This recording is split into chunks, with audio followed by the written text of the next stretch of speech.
Good evening, everyone, and welcome to this meeting of the Washington County Board of Education. I call this meeting to order and declare a quorum. We have 6 members present, along with our student member. If you would please stand to join us in the Pledge of Allegiance, followed by a moment of silence.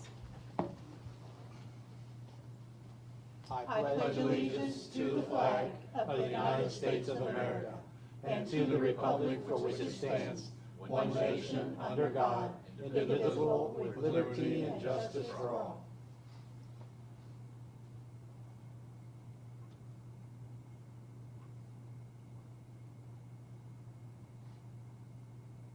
Thank you.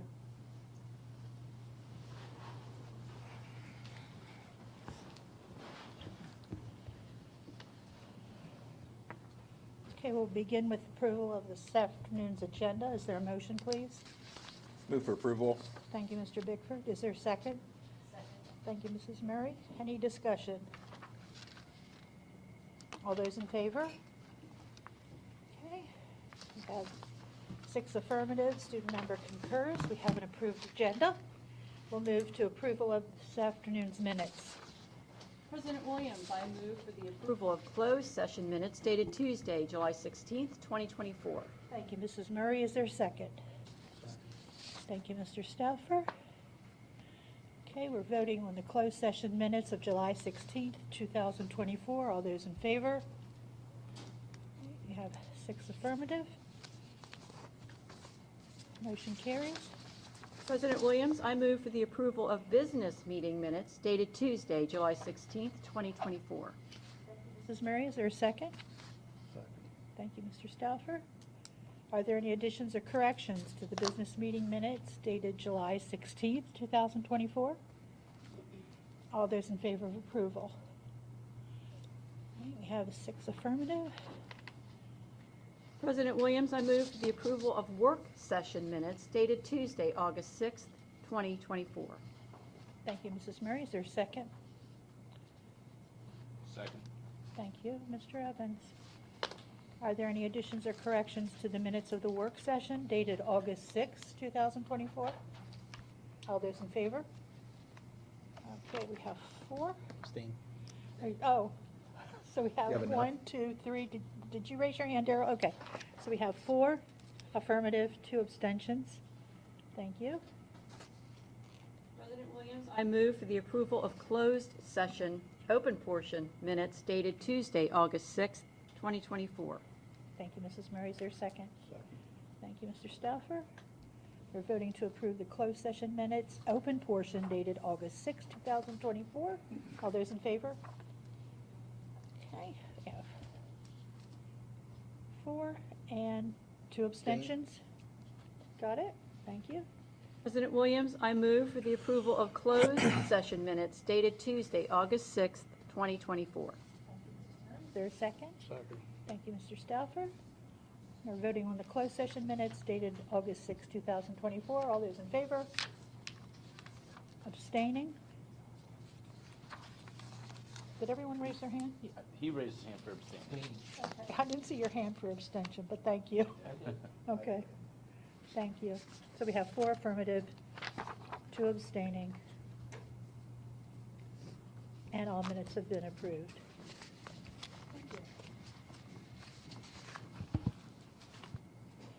Okay, we'll move to public comment.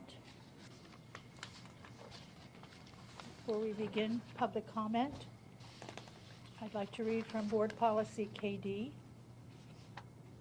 Each person wishing to address the Board of Education is encouraged but not required to sign up prior to the meeting and may address any topic concerning Washington County Public Schools except personnel or student matters which clearly identify an individual or individuals.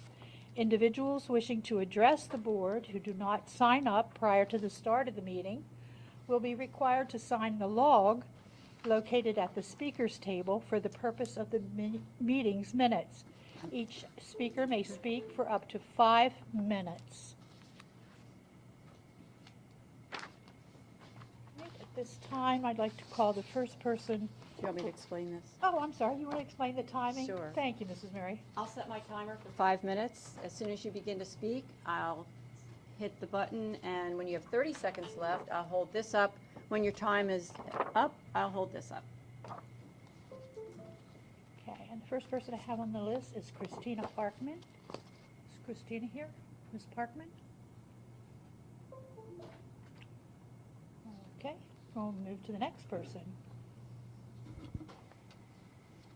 Mr. Becker, Neil Becker? I have 3 minutes on you, that's all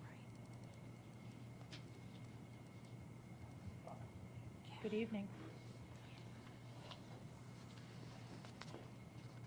Good evening, President Williams, board members, Dr. Savine, and staff. Thank you for the opportunity to speak and share a few thoughts as we start the school year. My focus is on the strategic plan, the work that was done by the staff and this board, and really the whole community to develop a plan that will guide Washington County Public Schools forward in such a positive way. And that goes hand in hand with community schools. And so I'd like to take a few minutes to really share my thoughts and where this can go and how it can positively impact Washington County Public Schools. For years, through policy, I was able to look at community schools and how they positively impacted the students, and more importantly, the entire family and then the entire community for which those schools served. I'm in my second year as a community schools specialist, now manager for Washington County Public Schools, and I can speak from experience now doing the work that I had studied for years, that we are doing the right thing by utilizing the community schools model here in Washington County Public Schools. Engaging with families, getting them involved in the work we do, and partnering with so many agencies and organizations throughout Washington County is leading to success. That family engagement reduces chronic absenteeism, and as a result, we see increase in academic success because our students and our families are more engaged with the learning and what is happening in schools on a day-to-day basis. And what's really important to remember is that all this work is being done by utilizing and, importantly, maximizing state and federal grants. We're not impacting the general fund while we are maximizing these grants and showing true academic success and the reduced absenteeism. All of that leads to the success long-term of our students and, more importantly, our community. The emphasis the strategic plan puts on the community, the well-being of students and their families, and futures that involve the military, careers, and college leads to what we can all agree leads to success for our community. Washington County is a leader in the state when it comes to the work of community schools and engaging with families. And so in closing, I thank you for that work and thank the staff for all that they did, and really commend the board for embracing this work and seeing it into the future. Don't stop now just because we've scratched the surface. This is a long-term plan. This strategy isn't 1 year or 2 years. This will see us through the long term. The community schools model works, and WCPS community schools are successful and will continue to be successful. And we're going to see growth and expansion of the community schools in the future.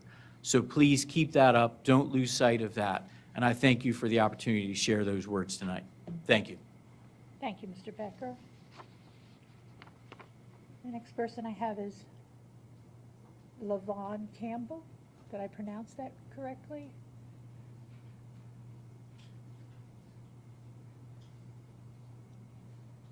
Good evening. Good evening. You said it perfectly right. Thank you. Hi, my name is LaVon. I am a Washington County taxpayer, a Maryland resident, citizen of the United States of America, a registered voter. I am mostly importantly a wife, a mother of Washington County students, one of which graduated a year early and went through the apprenticeship program in Washington County. My second student is currently a theater major at Barbara Ingham School for the Arts. She is graduating 2 years early in 2025. And then my third student is a magnet student at the program for Science, Technology, Engineering, and Math at Williamsport Elementary. In addition to that, I am proud to serve the students of Washington County as a second grade teacher at the Ruth Ann Monroe Primary School. I want to speak about the rollout of the new program for English Language Arts, which is CKLA. I want to speak from my experience as both a parent and a teacher within the Washington County. Now, the CKLA program delivers the learning in two different areas: skills, which focuses on the phonics part, the sounds, the blending, word recognition, reading fluency. And then there was the knowledge part, which I'll talk about later. But for skills and for the CKLA program, this started as a may-do because we tested it out with other curriculums to see which would work best. And then it went from a may-do to a must-do because it was voted to adopt as it had been scientifically proven to help students. So once you turned it from a may-do to a must-do for us, the staff within Washington County took it on and turned it into what we have now, which is a will-do for our students. And throughout the year, I've seen some things that I'd like to point out. First, some successes. The one thing about CKLA is the units carry over from grade to grade. So it ties into what a student may read now or learn about now. It'll be covered again in the next grade. That increases retention. It also covers all the learners in Washington County as it gives tips to help those facing learning challenges, and then it gives higher thinking exercises to inspire all students.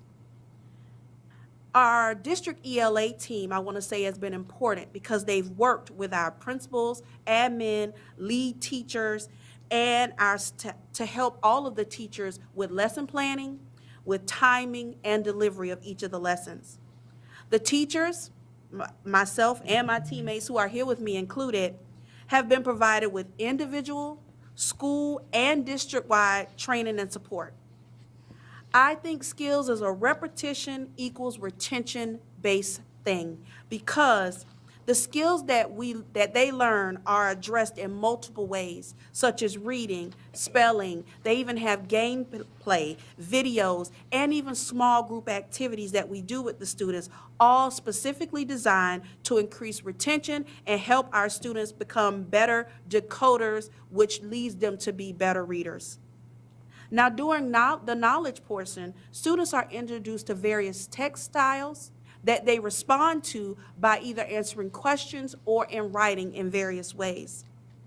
Now, they do it in a very interesting way by having them read tall tales, fairy tales, hilarious pursuits, competition, job searches, life changes, and they read it in series that keep them coming back for more, which piques their interest, which is important when you have a bunch of students that say, I just don't want to sit here for this. They sit for it because it's interesting to them and it's much needed. Now, during our knowledge sessions, we learn about new cultures dating back centuries. We learn about their jobs, their cities, their writing, their religion, their leaders, and ways of living. Not only does this help our students become better readers, it helps them to become inquisitive about the world outside of where we live. And it creates some much needed empathy and compassion towards people who may not look like them or grow up where they grow up. And that's most important. I want to say we have challenges. We've had challenges with timing, acclimating, but our leadership staff with our district literacy staff and our admin has worked hard to help all the teachers, including a training tomorrow. So I want to thank you for adopting this curriculum. I want to thank you for providing the help that our students need, and I have every confidence that it will benefit them in the future. Thank you very much. Thank you, Ms. Campbell. Yes. Thank you, Ms. Campbell. Thank you. Appreciate it. The next person I have is Mary Heringa.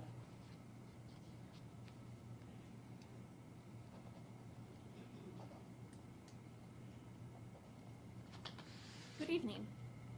My name is Mary Heringa, and I'm a Williamsport resident with a soon-to-be middle school student in the Washington County Public Schools. Not quite ready for him to be in middle school, but it'll be here before I know it. At last month's board meeting, a few people spoke using transphobic language and hate speech directed at members of the LGBTQ community. I wanted to speak tonight to let the members of the LGBTQ community know that there are many more people in Washington County who support you. Those few people from the previous meeting do not speak for all of us, even though they spoke loudly. Their comments were insulting, uninformed, and dangerous. According to a 2021 national survey on school culture, 81.8% of LGBTQ students reported feeling unsafe in school, leading to those students avoiding school activities and missing entire school days. 4 out of 10 LGBTQ students most commonly avoided bathrooms, locker rooms, and gym class because they felt unsafe and uncomfortable. 83.1% of LGBTQ students reported experiencing in-person harassment or assault based on personal characteristics, including sexual orientation and gender. 83.1%. 61.5% of those cases were never reported to school staff. In a different national survey in 2022, 45% of LGBTQ students reported they had seriously considered committing suicide within the past year. Homophobic and transphobic comments are dangerous. The role of the school district is to educate and support all students. I applaud WCPS for the steps they have taken to make sure this is happening. I was a first grade teacher for 10 years. One thing I always wanted my students to learn was that you don't have to agree with everyone, you don't have to be friends with everyone, but you do need to show everyone kindness and respect. And instead of attempting to divide communities, maybe the focus should be on making sure all students receive the education they deserve, making schools places where children thrive and where students of all genders and orientations have the freedom to learn without fear or intimidation. Thank you. Heringa. Brikins? Did I get that right? Good evening.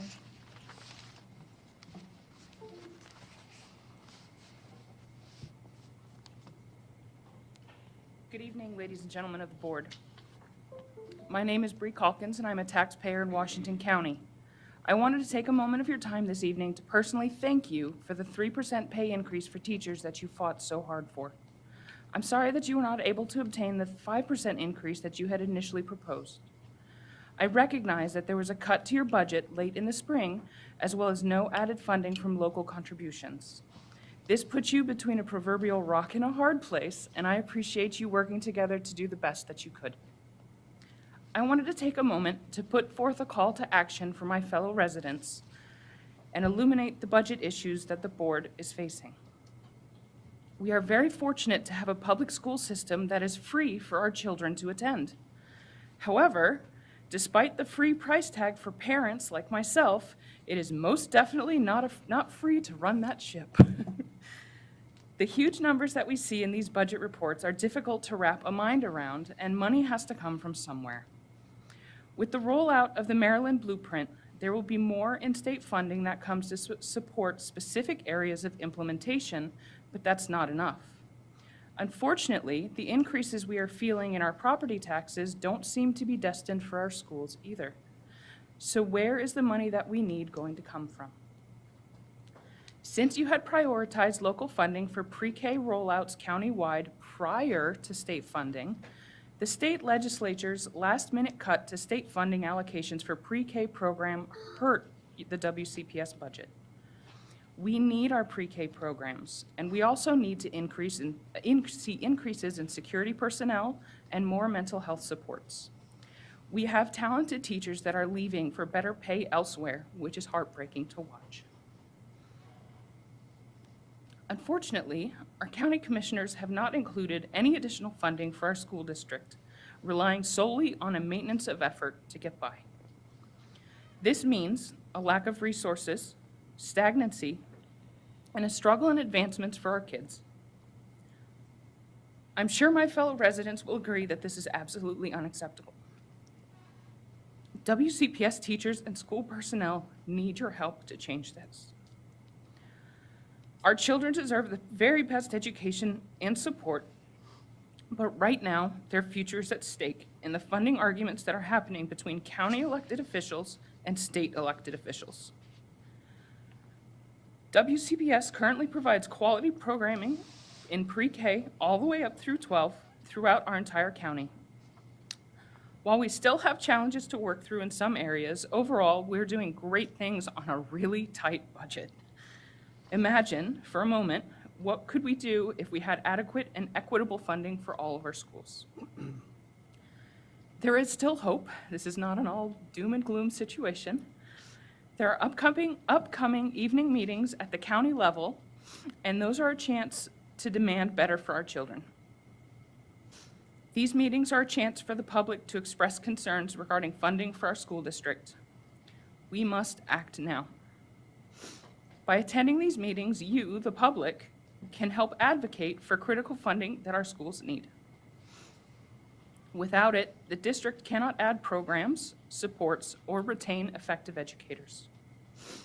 Our children will miss out on the quality education that they deserve because the budget won't be able to sustain the needs, not to mention the services and the safe, nurturing environments that are paramount to growth and development for our children.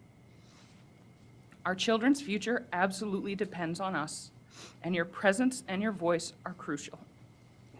Together, we can show our community, elected leaders, and government officials that we will not stand for neglecting our children's education. Thank you for your time.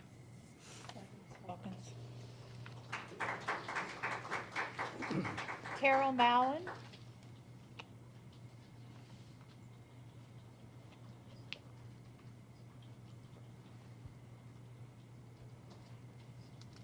Good evening. Good evening, President Williams, Dr. Savine, and members of the Board of Education. I am Carol Mallon, and I am the president of the Washington County Teachers Association, and I'm here to speak on behalf of our nearly 1,500 members. Today, I'm here to correct some misunderstanding and perhaps disinformation about what teacher unions are all about. We support professionals who serve in certificated and licensed positions throughout WCPS. We provide advocacy on their behalf to ensure that they receive fair, equitable, and safe working conditions that are negotiated through collective bargaining. We connect our members with professional development opportunities with the Maryland State Education Association, and most recently brought MSEA trainers to Hagerstown for the first ever Western Maryland Ed Practices Summit as a partner with other Western Maryland affiliates of MSEA. We work with school administrators to ensure that when needed, teachers receive due process regarding personnel matters. We ensure that if there are issues related to contract violations, they are addressed quickly and resolved at the lowest level possible. While some of you are former educators, you are not current members of WCTA, and while through our Apple ballot process, school board candidates are eligible to receive recommendations through the work of our Government Relations Committee, you are not required to participate in the nonpartisan process that has long been established for the local school board races, both in Washington County and across the state of Maryland. Some voices seek to demonize us, to put us on the front lines of divisive issues. To set the record straight, our members have hundreds of diverse opinions about all sorts of issues, from our individual religious practices and beliefs to the choices we make and who we love and what we read. But as members of WCTA, we agree on our collective beliefs that guide our efforts as a local union. We believe that cooperative and collaborative relationships and partnerships between stakeholders and educators are vital to the health and success of the entire school community, which is supported through that bargaining process and our negotiated agreements. We also believe that free, quality, equitable, and accessible public education is a fundamental civil right that is vital to sustaining and improving democracy. We also believe that young people, regardless of who they are, where they are from, what they can do, or what they believe, must be educated in the skills and mindsets needed to be responsible, productive, and healthy humans and citizens. We also believe that mental, emotional, and physical wellness, including trauma-informed care of students, families, school employees, and the overall Washington County community, must be a priority and be fully resourced and implemented in order for meaningful work and learning to occur. I'm pleased to report that under Dr. Savine's leadership, WCTA members have seen improvement in response to our concerns. Teachers' voices are being valued, and when we step up because we were left out of a discussion due to a quick turnaround or oversight, we receive the attention and respect we deserve. For example, as a result of our concerns with the implementation of the dual credit enrollment expansion, known as the Early College Access Program, WCTA wrote a report with findings and recommendations. Instead of being ignored, we now have a collaborative ECAP council up and running to discuss and resolve issues with dual credit teachers and administrators at the table. We have also developed a collaborative tool for members in our schools to use to give feedback and constructive recommendations to their admin teams related to the issues of climate and culture in their schools. This year, we are looking forward to tackling the challenges of providing adequate planning for our elementary teachers through a collaborative task force that will start meeting in September. We will also need to revisit concerns of our coaches and advisors that were not adequately addressed during previous negotiations. As you know, we do not always get the changes we seek at the bargaining table or in the day-to-day work in our schools. Teachers need more planning time so that we can collaborate and have individual time that we need to get the necessary and required work done. We need more support for mental health of students and staff, and this is more than access to counseling or antidepressants. This means a shift in the understanding of work-life balance for educators. Historically, educators have given their evenings and weekends, their sleepless nights and summer days to get the ongoing training and do the necessary work to support their students' learning. This model is no longer sustainable. The workload and expectations have increased exponentially and is no longer manageable. I'm thankful that Dr. Savine and Dr. Webster included us in the strategic planning process. The resulting plan aligns with our beliefs, and we support its core values, goals, and objectives in 4 key priority areas. And if I may just finish my last paragraph. WCTA's own mission and vision align with the district's as well. Our mission sets forth the following. WCTA, through proactive communication and collective action, champions educators and our profession in order to support optimal learning for students. Our vision is to partner with stakeholders to become a unified community. This means building a coalition that will strengthen all of our efforts. We look forward to this new year, the opportunities to begin again, to do better when we know better, and to build each other up in ways that lead us all toward our collective goal, graduates with the essential skills needed to navigate their lives after graduation. Thank you.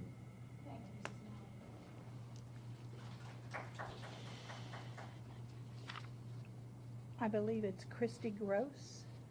Did I get the last name correct? Thank you.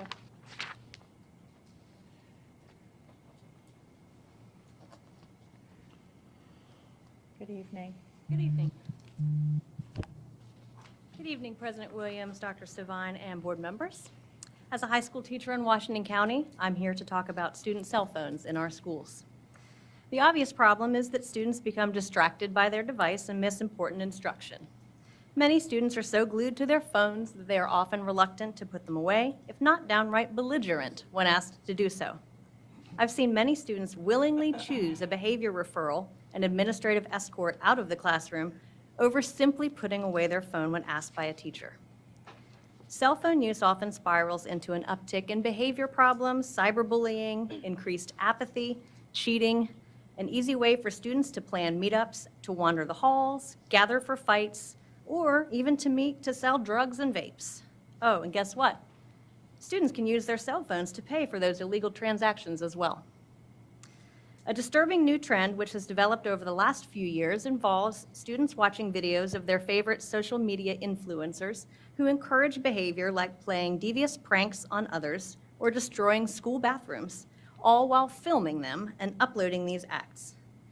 It's upsetting that so many impressionable young people feel pride when they receive comments for posting videos of themselves cutting class to dance in the hallway, but they don't feel the same pride that comes with mastering a difficult academic task or earning a high grade on a test. How do we shift the focus back to instruction, knowledge, and personal growth becoming the students' priorities? Cell phones are also cited by doctors as being responsible for fostering heightened anxiety, negative effects on cognitive control, and an inability to effectively emotionally regulate oneself. Many students struggle to communicate appropriately with peers and adults, and a lot have lost the ability to exert extended focus for more than a few moments, as their brains have literally been rewired due to the pattern of constantly scrolling through various apps on their phones. An excellent article from Education Next, of which I've made copies for you, spells out the problem with students' brains and how they're impacted by their phones. Quote, "The problem with cell phones is that young people using them switch tasks every few seconds, so they become more accustomed to states of half attention, where they are ever more expectant of a new stimulus every few seconds. When a student encounters a sentence or an idea that requires slow, focused analysis, the student's mind is already glancing around for something new and more entertaining.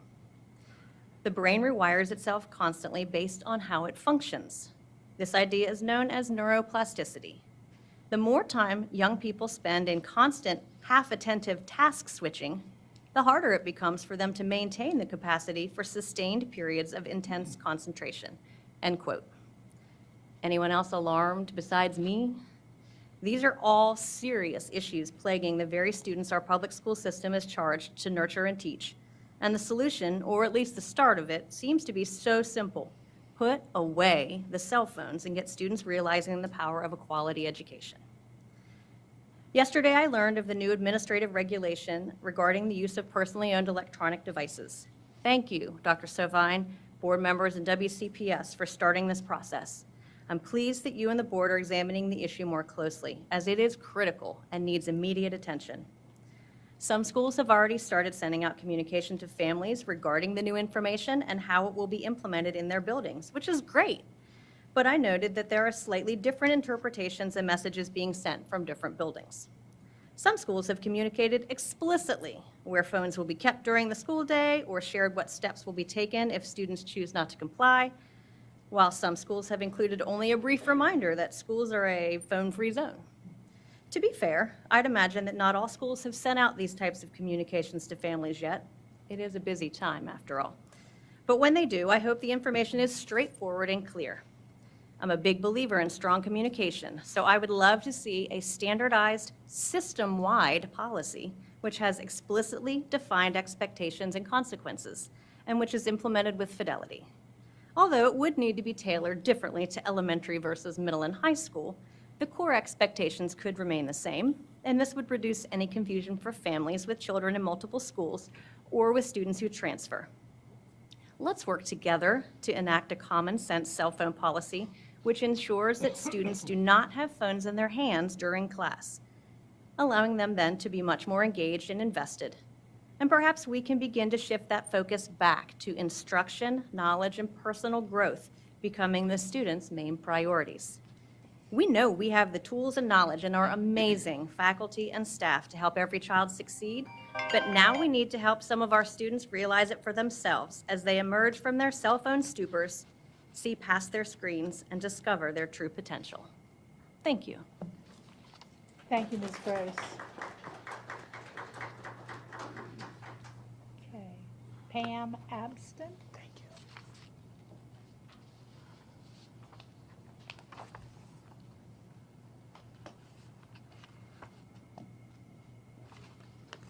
Good evening. You pronounced that correctly as well. Thank you. Good evening, President Williams, esteemed WCPS board members, Dr. Savine, WCPS staff, colleagues, citizens. Thank you for the opportunity to speak with you tonight. I am both a WCPS employee and the recently elected Washington County Teachers Association Vice President. However, tonight, I speak to you from neither forum, but rather as an unapologetic evangelical Christian and as a red, white, and blue multi-generational disciple of the American experiment in democracy. I want to thank you for protecting both freedom of religion or from religion and the constitutional concept of two separate and vital entities, the separation of the church and the state. I know and understand that there is continual and mounting pressure to merge the two, but please indulge me to share some personal information. This may cause proponents of the church-state blend to pause. I was raised evangelical Christian before it was part of societal mainstream. My church affiliation was Pentecostal holiness and the belief in the evidence of tongues. I still hold many of the tenets of my upbringing. I know what it is to be ostracized for religious beliefs. Evangelical beliefs did not enter the social arena spotlight until 1979, when Jerry Falwell founded the Moral Majority movement. Before then, I was the kid who didn't wear pants or makeup or watch TV or go to movies or go to dances, who also had a mother who never cut her hair and always wore dresses and prayed in tongues. As a student, I knew the not always nice curiosity of adults and children. When people advocate to blend the church and the state, they place every child in that curiosity window. What if I don't have a religious connection? What if I am or am not part of a particular faith? What if my family practices, believes, or acts differently than my teachers, my classmates, or most of my community? I know for you as public service, there are many whispers and shouts to blend the church and the state. They even cite the incorrect concept that the United States was founded as a Christian nation. Historically, our native predecessors were polytheistic. The Vikings who arrived centuries before Columbus were also pagan and polytheistic. When other Europeans began to come to the Americas, they came for freedom from, yes, from religious oppression. Maryland itself was established to free Catholics from the oppression of the Anglican Church. Massachusetts was founded as a haven for pilgrims fleeing religious oppression in England. Roger Williams, founder of the Rhode Island, established it as a safe haven for religious liberty, freedom for all religion, and freedom to choose any or no religion. Roger Williams was the first person to use the phrase separation of church and state because of the pressure for religious confirmation. Our founding fathers of this great democracy realized there could not be true freedom with a theocracy structure. Jefferson noted, "We make no religion in this country, we mandate no belief." I often remind my evangelical religious family that based on our own faith, God gave Adam and Eve free will to choose. Our students are often ostracized and plagued with persecution over many differences. I applaud you and I implore you to continue to protect both pieces of a productive life, a choice of religion or not, and a classroom that welcomes all in our great democracy. Thank you for your time and attention tonight. Thank you, Ms. Abston. Okay, is there anyone else who would like to come forward to speak during public comment? Yes, absolutely. Let's get this chair working here. Good afternoon, Washington County Public School Board. My name is Levi Trumble, and I reside in Frederick. The last time that I spoke at a meeting like this one, it was in relationship to violations of free speech that I was very much concerned with. That being when a man came to this exact table and exercised his First Amendment of the United States to the Constitution, and there was an attempt from this board to silence that individual and move that whole situation into a closed session meeting. Now, I'm not going to rehash that, but that was one of the things that I was here about the last time. I also, not that it matters, and I'll get into it, but I also talked about this guy, Steve Edwards, who's using a fake name. He still is using that fake name, come to think of it, still there. But in any event, I am here tonight because it has come to my attention that yet again, there seems to be more violations of the First Amendment freedom of speech, but under a different context. That being on your guys' Facebook page, from what I understand, you guys are prohibiting, blocking, removing comments on the Washington County Public Schools Facebook, deleting comments, that you guys do not agree with or that you dislike or that contain certain words that do not tickle your ears. So that action would be unlawful, right? When people go online, that on your Facebook page, that's a way to give their opinion. That's a way to share feedback.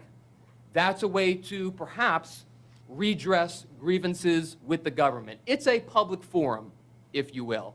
So those comments, any and all of them, should not be removed whatsoever.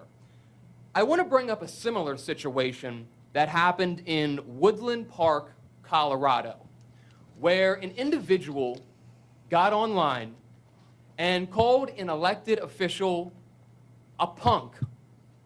A punk. And for that, they deleted his comments. He sued Woodland Park, Colorado. He won, and that jurisdiction paid him $65,000 for the removal of that comment. $65,000 for one comment.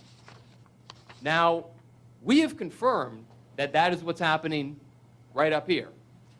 And you can't do it.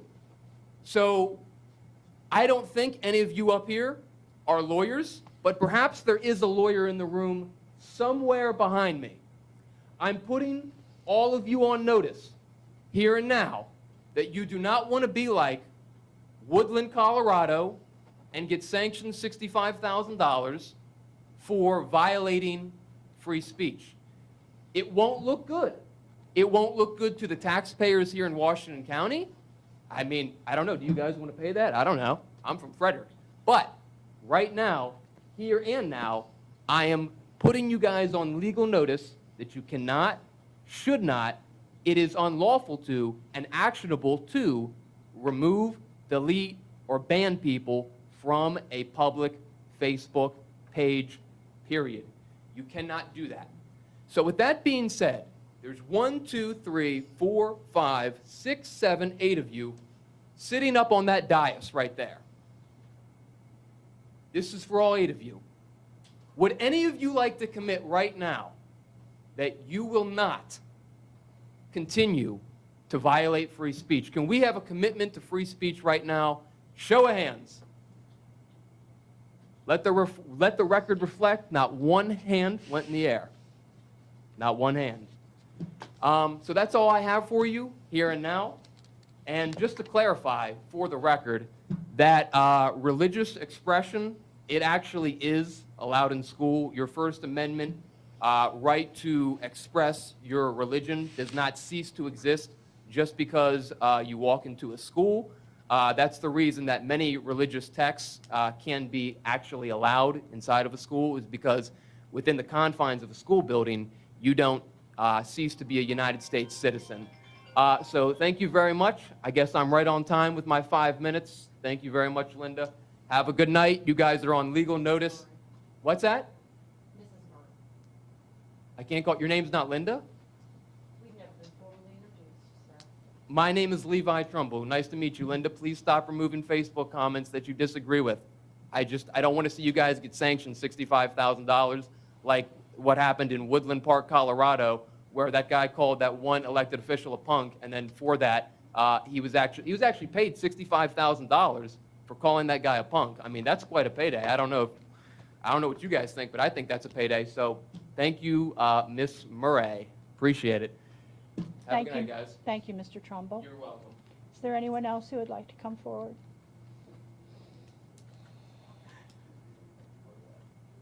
Good evening. Good evening.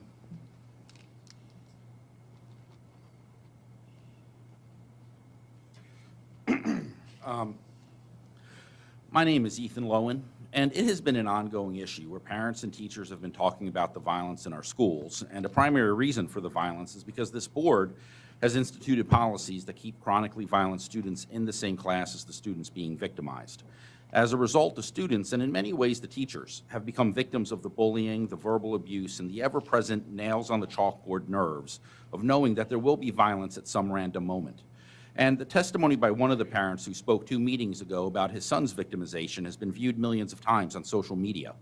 One of the first times this issue came to light was more than 3 years ago when a teacher came to this board, sat in this chair, and with dozens of teachers behind him holding signs calling for a return to order and discipline and removing chronically violent students from classrooms, this second grade teacher described the final event that led him to submit his resignation. He described how one of his violent students stabbed another student in the ear, straight down the ear canal with a pencil. 2 hours later, this student was back in class, once again subjecting the class to intimidation and danger. The second incident that occurred at that time was a mother who spoke about her son, who, as a result of the bullying he received in school, his tormentors were never stopped, never separated from this child, and then this mother's son committed suicide.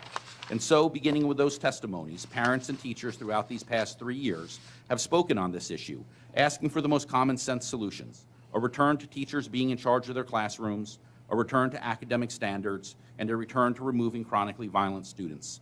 This situation has moved beyond simply changing policies to reflect common sense. Because if this board had desired so, then these policies would have ended 3 years ago with the first protests of teachers and a child's suicide. But it has now moved to asking, why is this continuing? Why were the long-standing, generations-old policies that the very board members who benefited by growing up under those policies are now denying those same benefits to today's students? It just so happens that this most recent parent comes in the middle of a debate between the teacher union-endorsed school board members who cheerlead the union's policies and the school board members whom I refer to as the pro-education board members, because they repeatedly find themselves defending the basic principles of education that are being denied to today's students. Because these policies are preventing teachers from being in control of the classroom, removing academic standards, and no longer keeping students or staff safe. They have been enacted by other school boards going back almost 30 years, as the teachers union found the first school board members who would vote those policies into schools.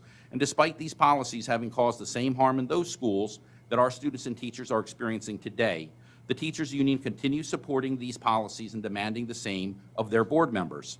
I challenge the union endorsed and the union officers to find an example of your policies in other countries. And when you realize that among the 8 billion humans alive today, the only places where government has stripped away these principles of education is in just some of the world's dictatorships, the few countries run by terrorist organizations, the poorest of nations who cannot afford education, and America's teacher union-dominated school districts. Look in the mirror and finally see what parents and grandparents and teachers have been talking about for the last 3+ years.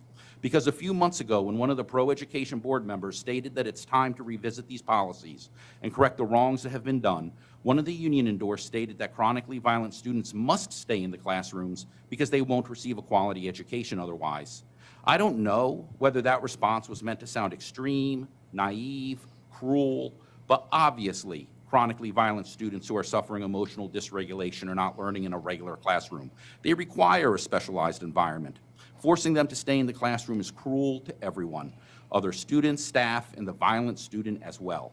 Similarly, at a community meeting that was held this past April, a young man who had graduated from the technical high school asked the union-endorsed board member at that meeting what was their response to the violence and what were they going to do about it.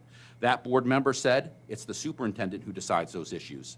At which point I thought to myself, no, you don't get to blame the person you hired and operates under the policies you voted in, now that the students who lived under your policies are growing up and looking for an explanation. So I stood up and pointed out that those issues are very much the school board's responsibility, not the superintendent's. That the school was built to provide violent students what they need is at less than 50% capacity, the last I heard. To which this board member repeated, those students must stay in the classrooms, otherwise they won't receive a quality education.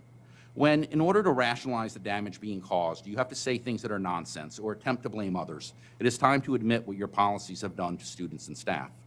Thank you for your time. Thank you, Mr. Lowen. Is there anyone else? Yep. Good evening. How you doing? Linda. We started the timer yet?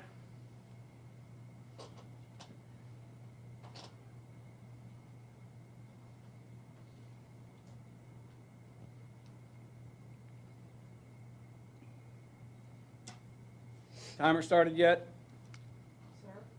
Sir? Did you start the timer yet? Not until you start to speak what you want to say. Okay, so Linda, how you doing this evening? Again, Linda. Your name is Linda. The reason why you guys have budgetary problems is you have a spending problem. All the people behind here are plants.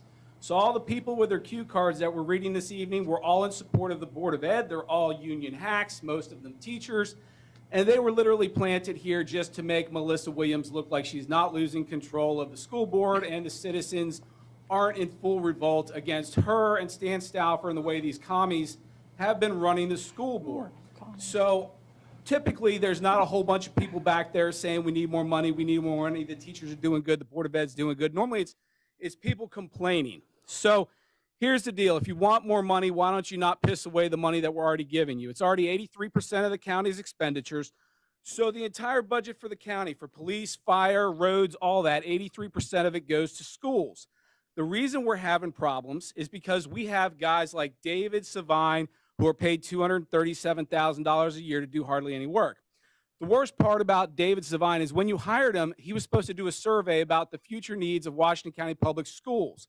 Instead of doing that, like he was contractually obligated to do, he was hired under the pretenses he would do that survey. He subcontracted that out for a cost of $120,000.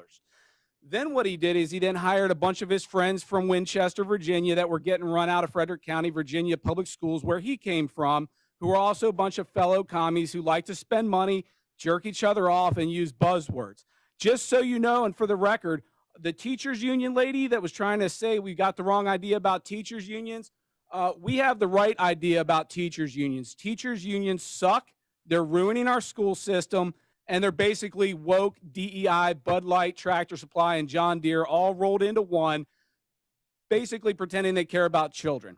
Now, I was at a budgetary meeting that was chaired by you, and you were there too, Stan, and you were talking about money and moving money around, but the only thing I didn't hear mentioned was students or education. All you cared about at that June 11th budget meeting that I sat in on was your retirement budget.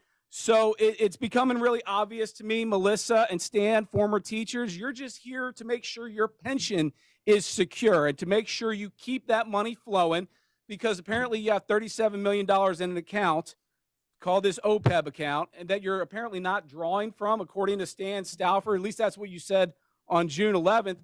Apparently, you got all these money problems, but you're allowing this guy to hire 5 of his buddies at almost $150,000 a year apiece to do his job for him. One of those people is Steve Edwards. His real name is Steve Cornwell. He's using a fake stage name, so we're literally paying an actor to represent WCPS instead of real people from the community. He lives in the state of Virginia, just like our superintendent does. He came all the way across 2 states to get here. He doesn't live here. This is not his primary residence. He has no plans to move here. Neither does Steve Edwards, according to the conversation I had with that guy. So this Steve Edwards guy is paid to lobby in Annapolis, and I asked for documents, receipts, and things like that. It looks like he's worked 3 days in Annapolis lobbying, and we paid him $146,000 a year for 3 days worth of work that we used to subcontract out for something like $24,000 to a company to do for us. Instead of spending $24,000 a year, now we're spending $146,000 plus benefits, and after 5 years, he's vested in a pension and retirement. That's insane.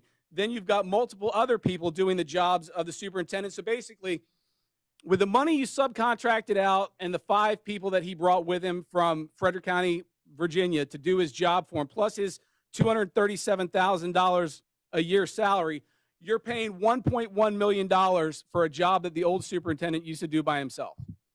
So you took it from about a $200,000 a year job to a $1.1 million a year job. So you multiplied the cost at the very top of the Board of Ed 500%. You're staffing this building with people. You're getting all these doctors with their DeVry University degrees and their University of Phoenix Online doctorates and whatever. You're paying them over $100,000 a year to do nothing and not to interact with the children while the teachers suffer.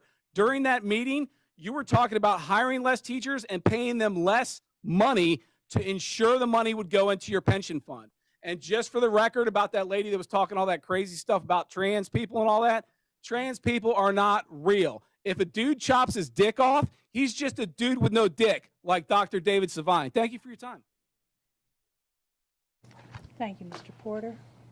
Is there anyone else who would like to come forward and speak at this time?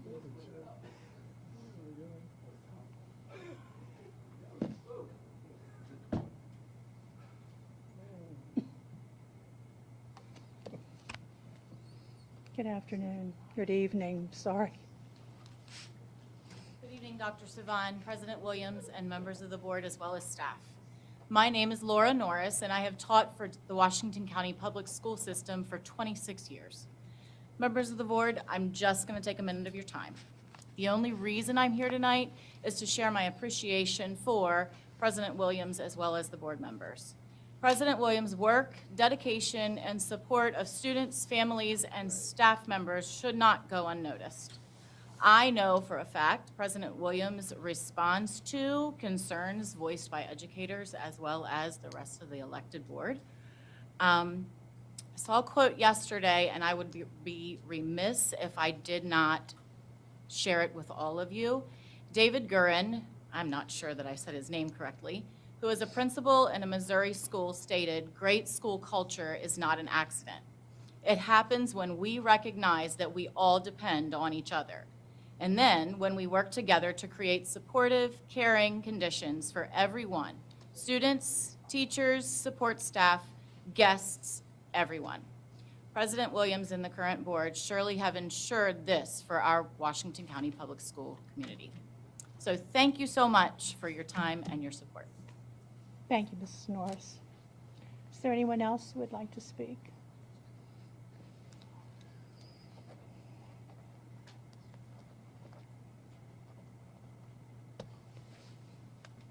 Good evening. Good evening. President Williams, board members, Dr. Savine and staff, and student rep. My name is Robin Merchant Spickler, and the last time that I spoke, I mentioned that I was going to reach out to some Washington County Public School behavior staff to learn about what they were experiencing and what further supports they feel that could help them with and their students. I listened to each of them, and I learned from them what is needed and how others can effectively help and have a clear feel for what is required by all involved. The discussion I had with these ladies was very insightful, revealing, and I took notes of several ongoing challenges they face on a daily basis. It was quite evident just how deeply each of these employees care for their students, their professionals, and they're all about their dedication to their work with the students. I also took note that each individual had different concerns, but like the other, and they were handled in different manners between schools. So there wasn't any consistency between schools among these teachers and how things were being solved or how things were being developed. I believe in listening, collaborating with the Washington County Public School System, and addressing challenges to further enhance our already excellent schools. Challenges are an inherited part of any school system. However, under your leadership, Dr. Savine, I've observed meaningful progress. The newly introduced strategic plan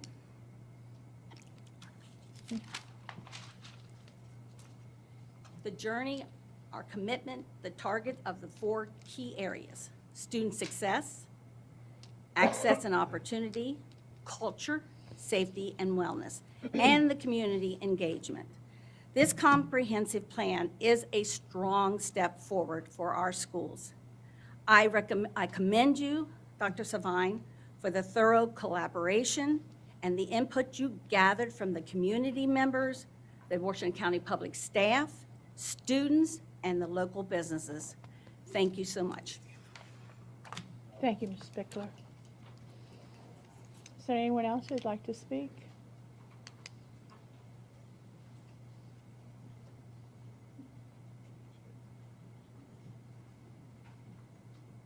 Last call. Anyone else interested in speaking? Okay, thank you to all who spoke this evening. This time we'll have board member response to public comment. Colleagues?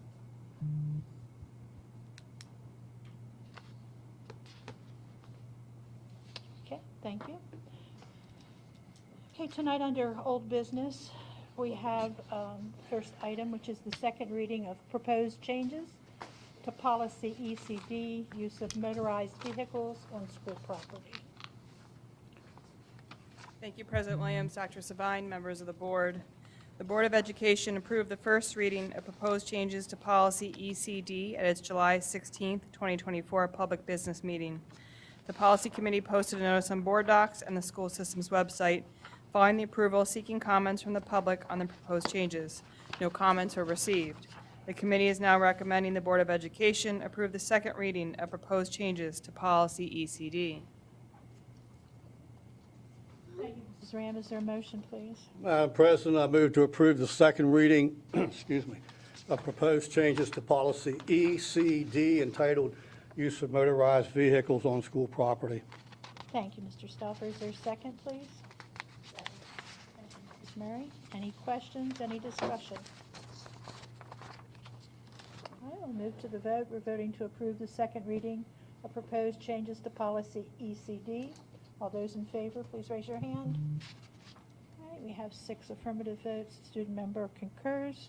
We have an approved second reading.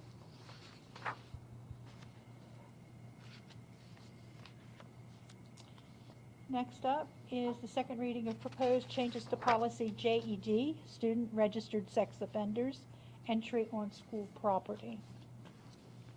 The Board of Education approved the first reading and proposed changes to policy JED at its July 16, 2024 public business meeting. The Policy Committee posted the appropriate notice seeking comments from the public on proposed changes. No comments were received. The committee is now recommending the Board of Education approve the second reading of proposed changes to policy JED. Is there a motion, please? Madam President, I move to approve the second reading of proposed changes to policy JED entitled Student Registered Sex Offenders, Entry on School Property. Thank you, Mr. Stauffer. Is there a second, please? Second. Thank you, Mr. Bickford. Are there any questions or any discussion? I'd just like to ask the distinguished counsel, this policy aligns with state law, correct? Correct. The last legislative session made a modification in the law to include registered juvenile offenders in addition to the definition of sex offenders. Anything else? Okay, we'll move to the vote. We're voting to approve the second reading of proposed changes to policy JED. All those in favor? All right, we have 6 affirmative. Student member concurs. We have an approved second reading. Next, the second reading of proposed changes to policy DD, grant funding from public and private sources.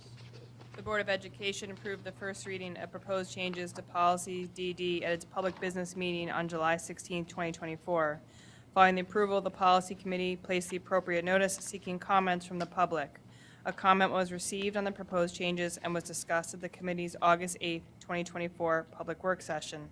The committee did not recommend any further changes to the policy at that work session, and to address the concern that was raised in response to that question, any action would require a vote by the board before changing operational policies, for example, like the running of Children's Village. The committee is now recommending the Board of Education approve the second reading of proposed changes to policy DD. Thank you, Mrs. Ram. Is there a motion, please?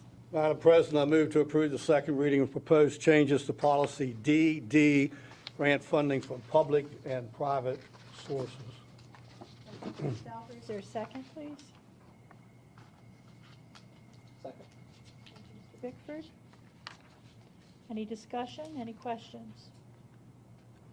Okay, we're voting then to approve the second reading of proposed changes to policy DD. All those in favor?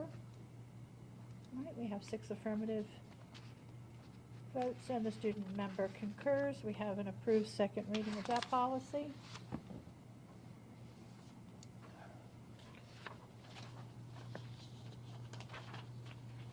Next, we have the second reading of proposed changes to policy DID, inventory of textbooks. The Board of Education approved the first reading of proposed changes to policy DID at its July 16, 2024 public business meeting. The Policy Committee posted the appropriate notices seeking public comments, and no comments were received. The committee is now recommending the Board of Education approve the second reading of proposed changes to policy DID. Thank you, Mrs. Ram. Is there a motion, please? Madam President, I move to approve the second reading of proposed changes to policy, excuse me again, DID, entitled Inventory of Textbooks. Thank you, Mr. Stauffer. Is there a second, please? Second. Thank you, Mrs. Murray. Any questions, any discussion? Okay, we're voting to approve the second reading of proposed changes to policy DID. All those in favor, please raise your hand. We have 6 affirmative, student member concurs. Have an approved second reading.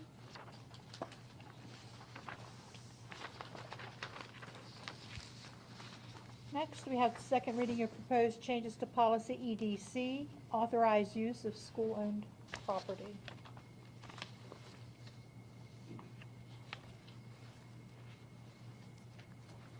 The Board of Education approved the first reading of proposed changes to policy ECD at its July 16, 2024 public business meeting. The policy committee posted the appropriate notice seeking comments from the public, and no comments were received. The committee is now recommending the Board of Education approve the second reading of proposed changes to policy ECD.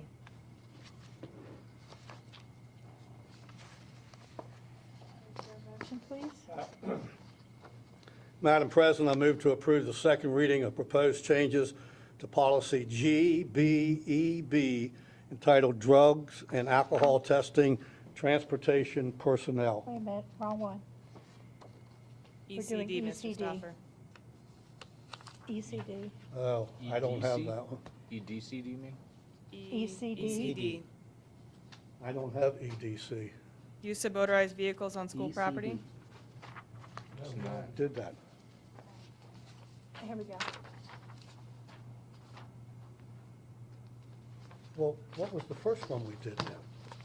We already did that. No, we did. Well, what was the first thing we did? We did go out of order. We did that. I moved to approve the second read early Oh, on. I have it duplicated in my board book. It is a Yes, duplication. that is a duplication. We've done ECD, got the wrong cover sheet for that. We should have, There was 2 by accident. Yeah, Yep, it yeah. was on there I have twice. 2 of them too. okay, all right. Now we're on Stauffer, EDC, good right? catch. We're on Oh, GBED. the packet is wrong. What's the same? Hang on, it's, It's EDC. yeah, EDC. Right. It's, No, we have 2 ECDs, but with 2 different titles. yep, so it should be EDC.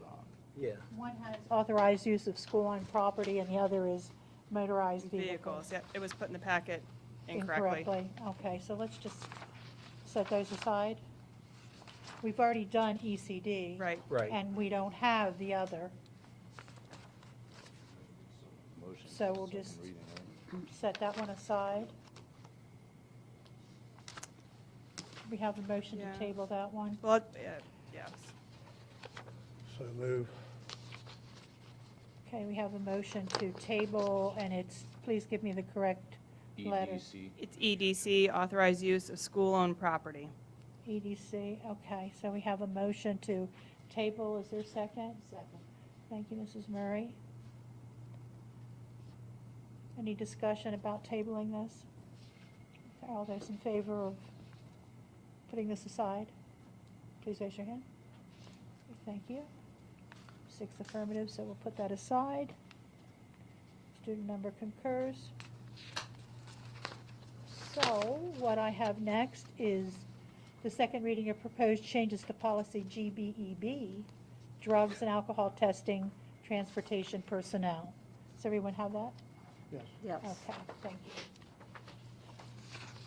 you. Need the motion again? I do need a motion, thank you. Madam President, move to approve the second reading of proposed changes to policy GBEB entitled Drugs and Alcohol Testing, Transportation Personnel. Thank you, Mr. Stauffer. Is there a second? Second? Thank you, Mrs. Murray. Any discussion, any questions? All those in favor of approval? Okay, we have 6 affirmative, student member concurs. We have an approved second reading. That policy.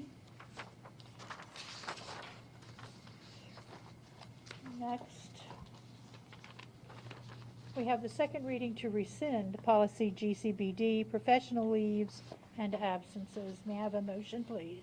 Madam President, I move to approve the second reading to rescind policy GCBD entitled Professional Leaves and Absences. Thank you, Mr. Stauffer. Is there a second? Mrs. Murray? Any questions, any discussion?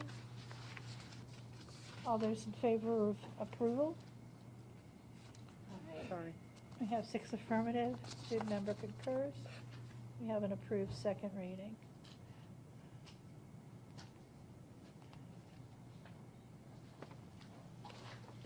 Thank you. We'll switch to new business. Excuse me, Mrs. Williams. Yes, sir. Just question. Will we have an issue with timing on that second, that we would have to wait again?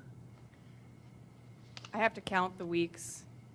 I'm not certain what happened, why it was duplicative in the book, but correct on the agenda. So I just need to pull up a calendar and count the weeks and make certain. I mean, it's right here.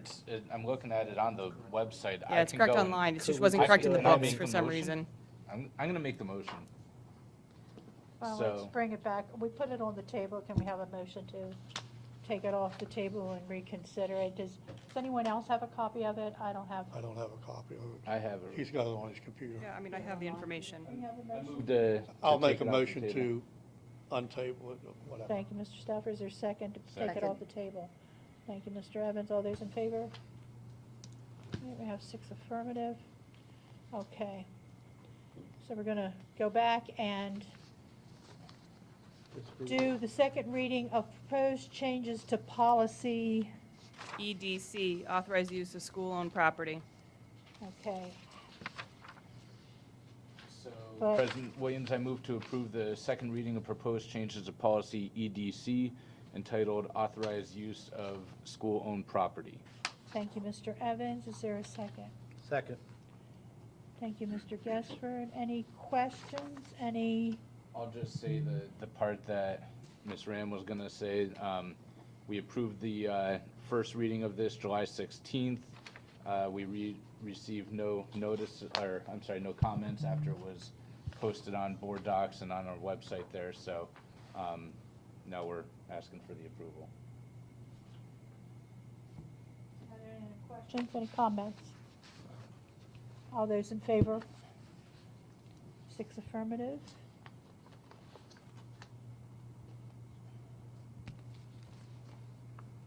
Okay, thank you. Mrs. Ram, just for clarification, had we not done this and we could have brought that back for a first read, we would have taken it back to, Well, I would have had to count the weeks. If we were still within our policy guidelines, we could have taken it for second read. Otherwise, it would have gone back. we for would have had to first go read. back to first read. Okay, thank you. Yes.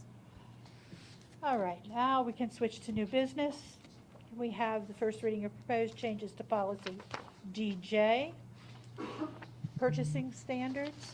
The policy committee reviewed policy DJ at its public work session on August 8, 2024. Staff brought the policy to the committee because of a change in state law that was made during the most recent Maryland General Assembly session. Under the change in state law, an invitation to bid or request for proposal and Board of Education approval of awards is required if the cost of any school building, improvement, supply, or equipment is more than $100,000. Prior to the change in law, the limit was $50,000, threshold amount was $50,000. The committee is recommending the policy be updated to align with the new state law threshold of $100,000. The committee is also recommending striking language in the definition of pre-qualified bidder, as that is more appropriate for the administrative regulation. Also, the committee recommends striking the paragraph on the requirements for the purchase of school materials, because the paragraph is duplicative of the paragraphs on the purchase of school buildings, improvements, supplies, and equipment, and the paragraph on textbooks, supplementary readers, and instructional resources. The committee is recommending the first reading of proposed changes to policy DJ be approved. Okay, is there a motion, please? Madam President, I move to approve the first reading of proposed changes to policy DJ, purchasing standards. Thank you, Mr. Stauffer. Is there a second? Second. Thank you, Mr. Bickford. Any questions, any discussion? Move to the vote. We're voting to, Sorry. I will say that I'm not for this. I think it's upsetting that, we just are getting started with our new school year here after we just got done telling the public that we don't have an extra penny to spend, and now we're, making it easier to spend money without bringing it up to vote. I'm not saying that anyone's trying to do anything nefarious, but, when we're already operating, with no margin of error on our budget, I don't think this is a good idea to go and increase the amount of money that we could spend without bringing it up for public vote. And I would hope that enough of my fellow board members agree with that, because I think the timing of this is horrible, and I don't think it sends the right message. Thank you, Mr. Evans. Mr. Prue, could you give us the rationale, please, for upping the amount from 50,000 to 100,000? Sure, and I shared some of this information at the Finance Committee meeting that was held last week. Staff took a look, as a result of discussions at the Policy Committee meeting, staff took a look at the board's approved procurements over the last 12 months, so the period from July 1 of 23 through June 30, 2024. During that time, the board approved 106 items through the consent agenda process. This change affects just one of 6 or 7 various types of procurements. Specifically, it's looking at school buildings and improvements, supplies, and equipment. So it's a fairly narrow group. The vast majority of your purchases actually would fall into the category of service contracts, or probably in the category of textbooks, supplementary readers, and instructional resources. Of the 106 procurements this board approved, 1 procurement fell into the category of buildings, school building improvements, equipment, and supplies that fell between the purchasing threshold between $50,000 and what would be $99,999.99 during the last year, 1 out of 106. And that was a procurement for kitchen smallwares that was recently approved at the June board meeting that had a procurement value of $86,157, roughly, excluding the change, across 4 different vendors. There's several procurements that are unit price contracts that could potentially have total values that fall within that range over the course of a school year. But in talking with purchasing staff, we are committed to continuing to bring those items forward and not separating them out, because truly at the time of procurement, we may not know what the purchasing value is of a unit price contract based on the needs throughout the year. So there are places there that procurements could fall into, but we would continue to bring unit price contracts to the board regardless of potential threshold. I say then at that point, what's the point in changing it if it only changes a very small handful of what we would have voted on? Anyone else? Yeah, I have a question. What is the superintendent's emergency number that he can authorize? There would be, so there's 2 thoughts there. The first is the superintendent can approve procurements that would be underneath what is in policy DJ. So in this category, this specific category, school improvements, materials and equipment, supplies and equipment, the superintendent could approve up to $99,999. But in the area, let's say if it's an instructional resource, that value is only $49,999. $50,000 or more has to come to the board. So you have that basic rule, which is what the policy is. If you're talking specifically about an emergency procurement, the superintendent can approve truly any value. He seeks comment from the board members before authorizing an emergency procurement by notifying you of what the situation is, what the concern is, and why that situation cannot wait for an upcoming board meeting.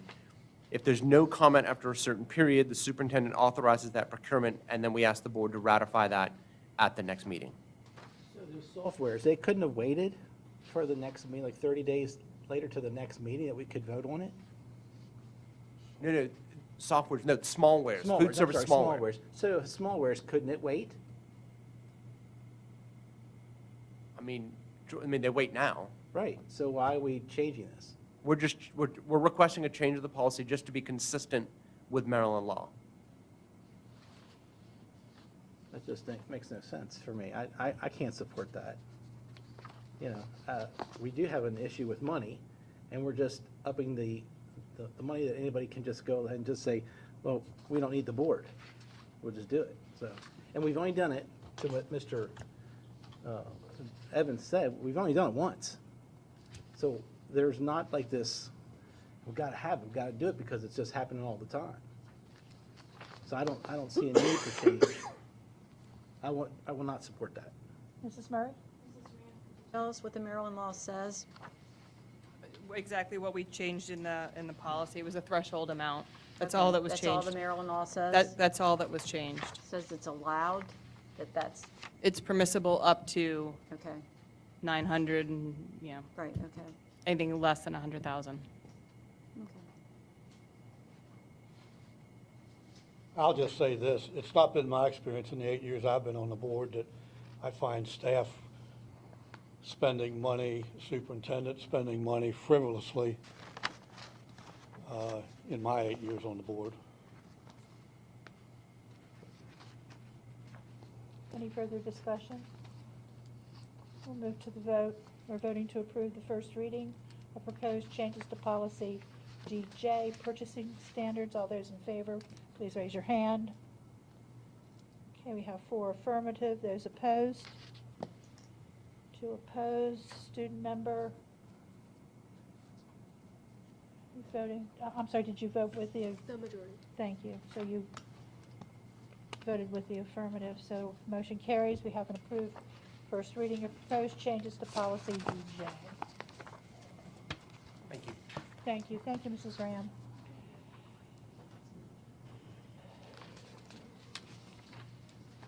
Okay, our next agenda item under new business is this evening's consent agenda. We have Mr. Scott Bakewell, our supervisor of purchasing, presenting. Good evening, Mr. Bakewell. Good evening, President Williams, members of the board, Dr. Savine. Tonight I have 7 items for your review. These items were reviewed by our Purchasing Review Committee and are being recommended for approval, and staff is available if you have any additional questions. Thank you, Mr. Bakewell. Is there a motion, please?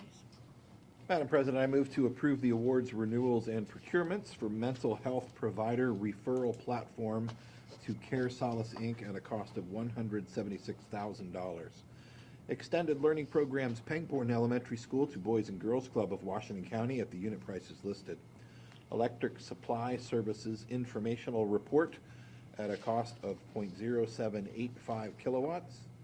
Elementary Math Supplemental Instruction Resources to U.S. Math Recovery Council at the unit prices listed, and a total cost not to exceed $300,000. Training for the Wilson Reading System to Drexel University at the unit rates with a total cost not to exceed $120,000. School buses to American Bus Sales and Service at a cost of $2,133,412. And the sale of up to 15 school buses per policy DN. Thank you, Mr. Bickford. Is there a second, please? Second. Thank you, Mr. Stauffer. Questions, discussion? I have a question. In Finance Committee, we discussed the idea that, 2026, we're going to, state says we have to have zero emission buses, electric buses, and so forth. So I would like the public to know our situation concerning that for the future and so forth. So I can't direct staff, so could you have someone come forth? Referencing the electric buses, yes. Yes. I'll ask Mr. Prue, our Chief Operating Officer, to come forward to speak to that issue. I can't direct staff, so. And I see he has Mr. Johnson, our transportation man, with him. Brought a friend. I think if I heard you correctly, Mr. Stauffer, the question is relating to Well, we had a zero discussion emission in vehicles. Finance Committee about this, and I think the public needs to know some of the situations that the state legislature gets school boards in. So Mr. Johnson's more of our expert on this. I'll talk maybe high level, and if I miss anything, I think he can help me out with putting in the details. But in essence, the General Assembly has passed law encouraging governments, would be commuter buses, would be school buses, to move to zero emission vehicles, essentially to move to electric vehicles would be the desire. At this point, the industry is not there and ready for electric school buses, and we have any number of concerns. First and foremost, there's not the industry prepared to generate the number of school buses that are needed by school systems, and let alone across the state of Maryland, but across the country right now, in terms of producing electric vehicles, or specifically electric buses. You've also got a limited range on those electric buses. So the likelihood is an electric bus, let's say on shorter runs in and around Hagerstown, would suffice. We'd be able to get back to the depot, recharge during the mid part of the day, and then run a route later in the day. However, more and more we're running midday runs. We may be running students to apprentice or job sites. Job development students may be going to various job sites. If we're doing a house project for Tech High, we're transporting students. We're doing concentration of poverty runs, or any number of things that are adding to the length of the route. And as we add to the length of those routes, the challenge of how far the range on the batteries in the electric buses become more of an issue. You get out in the county, and some of those runs are lengthy. You're dealing with more hills. Up and down mountainsides, especially in the east and west ends of the county, and that's going to drain your range. There's also concerns with temperature. Various stories that you see around the country related to cold weather and electric vehicles creates additional concerns. So I'm not sure we're game day ready, to use a term, with electric buses. We're monitoring the situation. And then there's also the cost. Most of these, I shouldn't say most, but some of the services that are out there, and most of the vendors that are out there, are looking to do essentially a leased program where they maintain the ownership of the vehicle, we use it, they maintain it, or they utilize our staff to maintain it, where they continue to pay for parts and consumables on that bus over that period, and we pay a 12-year cost of the bus, which is roughly 3 times what we pay to buy a bus now. But the theory is then you don't have maintenance, because essentially your consumables and so forth are being paid for. You don't have gas, you don't have oil, what have you. It's a newer model. There's other models that also include, when you're connecting to the grid, that during, let's say it's late May, June, and the temperatures have already risen to the upper 80s and low 90s.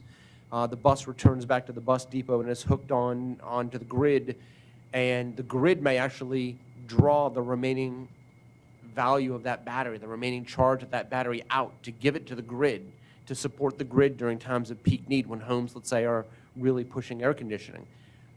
Then at midnight, when the need on the grid is limited, that's when the bus's battery gets recharged. So there's a lot going on with this. It needs to be engineered, it needs to be designed, it needs to be installed. So there's a lot of infrastructure involved before you can even think about just buying an electric bus. And then you have the operational concerns. But the state has set a deadline for this in the law, right? Yeah, so the law has 2 exceptions written into it. And so the intent is to move school systems in the state of Maryland towards that direction. But my understanding is, well, I know that there's 2 exceptions. One is that the incremental cost is not covered. So if we're unable to attain funding, be it through a grant or another source that bridges the gap between a $350,000 electric school bus, or, as you see in your packet today, a $150,000 school bus, then that would be an exception. The other is whether the bus can meet the needs of the school system. So my understanding is, last I heard, that all LEAs this year submitted a waiver of some sort. I don't think there's any LEA that's 100% electric. So what our obligation is moving forward is to continue to look into it, to continue to seek funding and grant opportunities, and define how we can be in compliance with this law, and we'll continue to seek waivers where one of those 2 conditions are met. Mrs. Williams, I have a question. Mrs. Murray? Do you think they might consider hybrid? I'm not aware of a hybrid yet, but if they can make it work, I'm sure they would. Okay. I mean, you told us in finance that the range of these electric buses might be 100 miles. Yeah, I'm hearing of 100, 120 120. in actuality. That would be tough to make it to Baltimore and back on the same night. Baltimore's 70 miles from here. And that's correct. And as Mr. Prue shared, that would be a limitation to electric. We would not look for it to operate field trips. We'd be really starting with are in-county routes where maybe it's doing 40 miles, and then it has an opportunity midday to charge. But that's one of the limitations of electric buses, that it's not a bus that you can just do anything with. It would be a bus that would have to come back to the lot and charge before it could be used again. So those are all considerations, and it's not a situation where the fleet would be replaced overnight, so we wouldn't go from 174 diesel buses to 174 electric. You know, it'd be something where we say we have the funding or the ability to do one or two and build up to be in compliance. How many buses do we have presently? We have 174 county-owned. Does that include the contracted buses? That's an additional 37, and they're privately owned.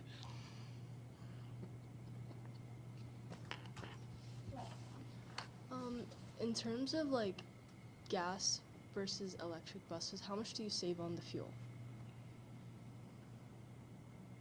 I don't have a precise number for you. We do have some contractors that operate gas buses. They find them to be a better deal on the maintenance end.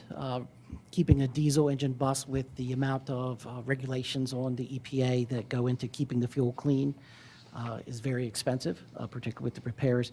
It depends, because it might be a little bit cheaper, but you're getting a less gas mileage. You might be getting 4 or 5 miles per gallon, particularly if you're up in the hills and the mountains. With a diesel bus, you're getting 8. So I find that it's probably a wash.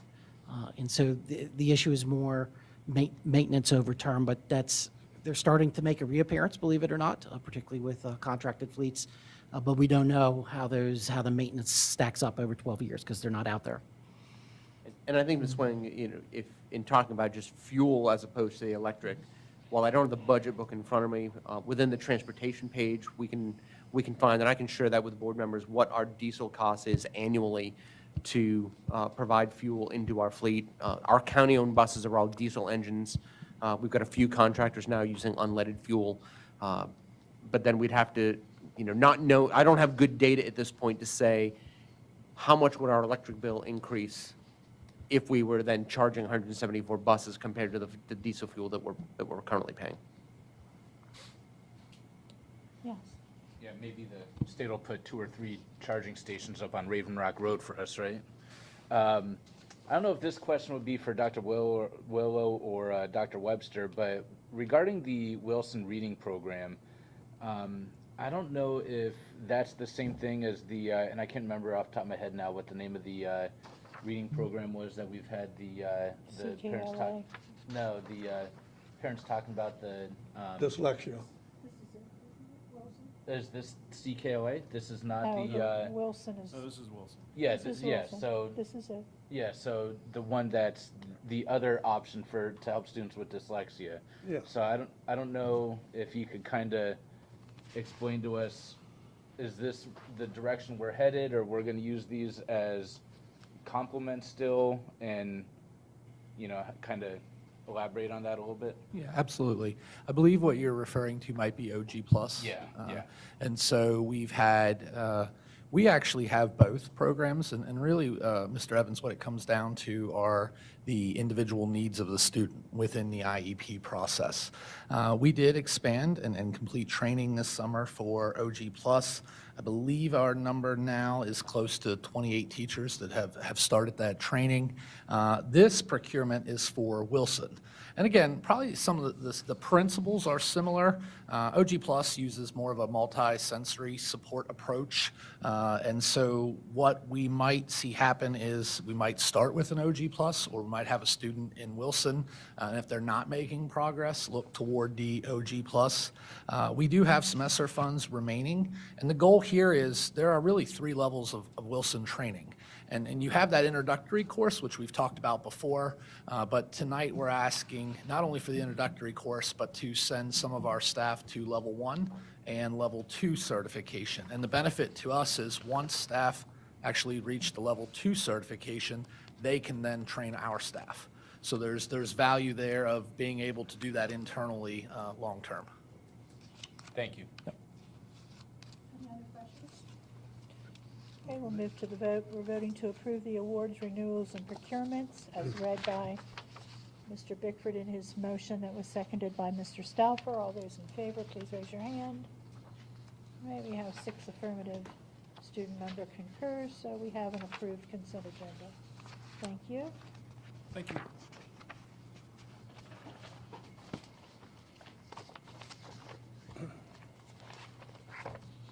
Okay, next under new business, we have the fiscal year 2026 general fund operating budget calendar. Mr. Prue. Mr. Prue. Elvis has left the building. Please just step out.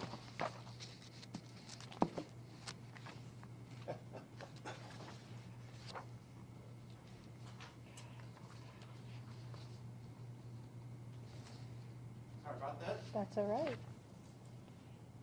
So the matter before you this evening is the budget calendar for the 26th fiscal year.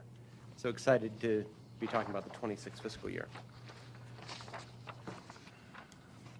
So very few changes to this year's budget calendar. One of the items we did move is the presentation of the superintendent's draft budget is moved to the third week of January.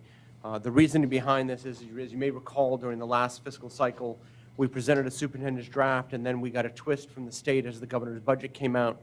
So we've proposed to push the superintendent's draft back.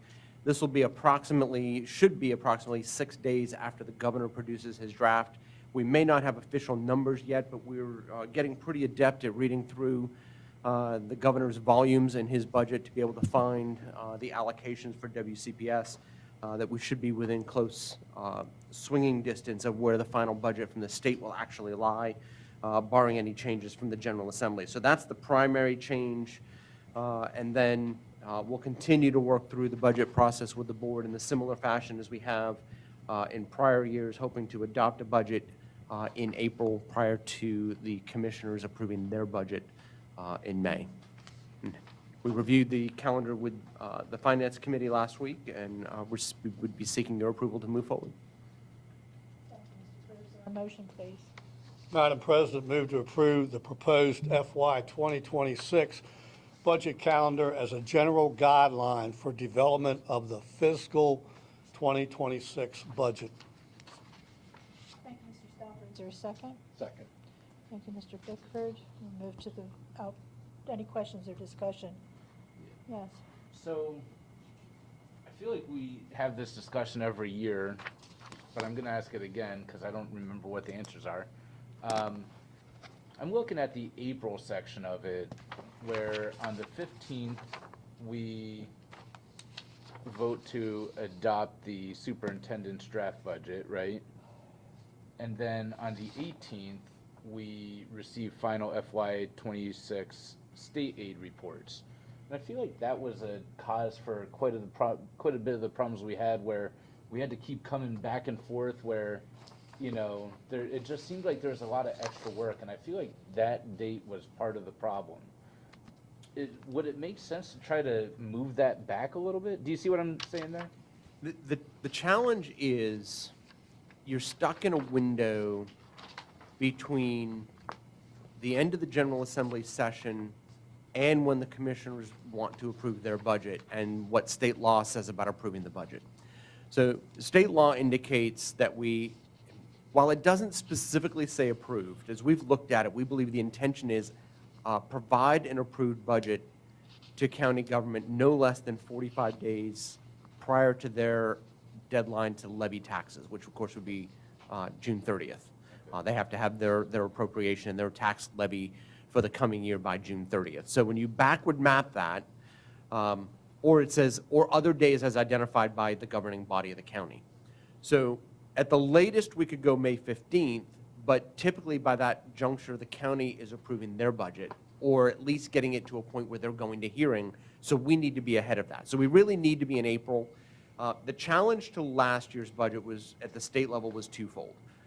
First was, once we got the initial state aid documents from the state, there was a change in the cost sharing model between state government and county government based on the blueprint formulas. And that was challenge number one that came out early on in the cycle. The second was that the General Assembly changed the blueprint law to defund Tier 2 kindergarten for FY25 to utilize that money to put it into expansion grants. So we had planned to have that Tier 2 funding based on the enrollment from September of '23 for the coming fiscal year. Those changes will happen annually based on what the General Assembly does, and I don't think anyone is really in control of that. So I think if we stay with that date, we also tried to stay with the approval dates on the dates that would be the normal board business meeting nights to avoid bringing the board in for a supplemental meeting, but staff could do that if that's the board's will. I feel like we played almost like a lot of whack-a-mole or something like that this year where, you know, we were saying that we were asking for this dollar amount. Well, I even feel like the county commissioners even said that they were nowhere near the number that we were asking for, and we still kept going with that number. You know, it just seemed like a lot of the stuff we did it just seemed like extra work when, you know, I don't know. So I mean, if there's rules on when we have to do things, then there's nothing we can do. It just seemed like there's a lot of extra work that we knew wasn't going to be for anything anyway, you know? I think Dr. Savine and I have had some early discussions on what presentation of the budget will look like, how we might do things a little bit differently moving forward. If our projections are right, and I think about the challenges we had last year, if our projections are right, WCPS will be funded within the blueprint formula for FY26, meaning that the cost share is no longer an issue. The funding per student will be there because the funding for the local share of the blueprint will exceed the maintenance of effort formula for the first time for FY26. So if the cost share were to swing again this year, let's say from state sources to local sources, that shouldn't affect our budget because I anticipate we'll be above the maintenance of effort formula, and that will be an allocation from the county that's required by law. So from our perspectives, the cost share will no longer matter. The money per student is just there. We can work through that. The General Assembly changes, I don't think any of us can avoid. Any other questions? Then we move to the vote. We're voting to approve. I'd just like to say something. Oh, go ahead, please. As a lifetime citizen of this county and a taxpayer of almost 50 years, it would be nice if the funding partners downtown would publish such a budget calendar for citizens' use. In all my years in this county, I have never seen a budget calendar from the county. I just wonder if there is one. Maybe there is, but I've never seen it or heard of it. But it would be nice because this is transparent. Any other comments or discussion? Then we'll move to the vote. We're voting to approve the proposed fiscal year 2026 budget calendar as a general guideline for development of the fiscal 2026 budget. All those in favor? Okay, we have 6 affirmative, it's unanimous, student member concurs. Thank you, Mr. Crew.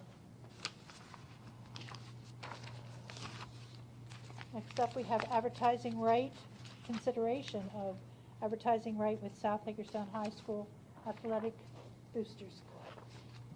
Thank you, Mrs. Williams. The matter before you is approval for advertising rights for South Hagerstown High School's Athletic Booster Club. On April 16th, 2024, the board entered into a memorandum of understanding with the South Hagerstown High School Booster Club, which allowed the Booster Club to seek businesses and individuals willing to purchase signing opportunities at various locations across the campus, mostly external on fences and other places where individuals going by the school or attending events could see those advertisements.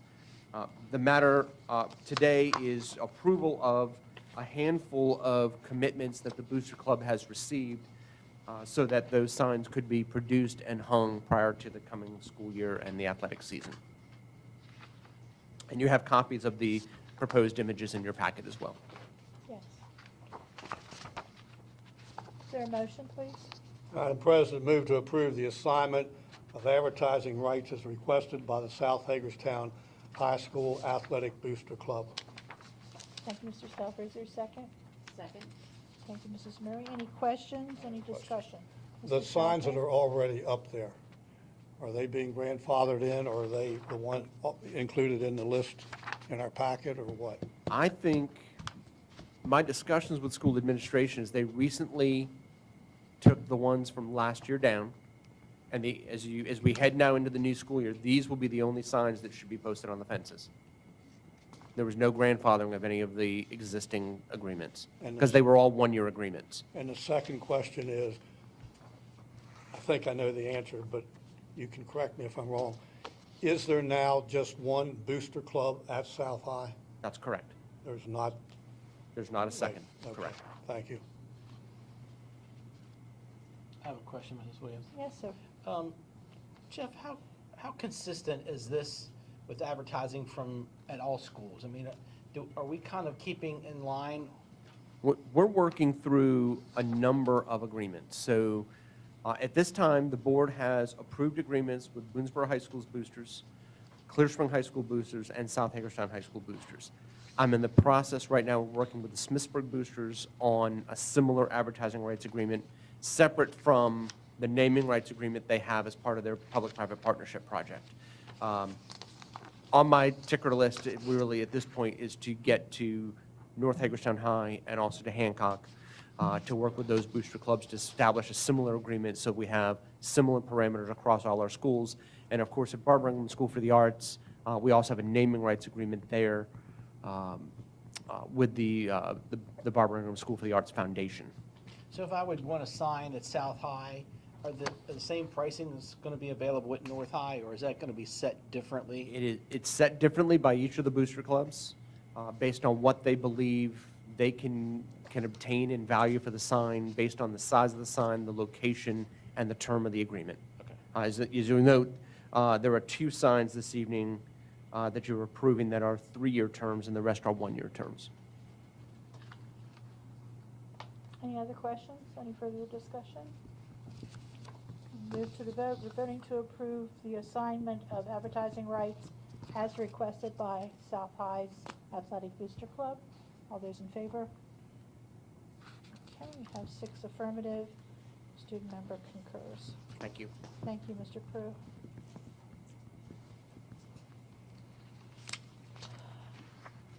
All right.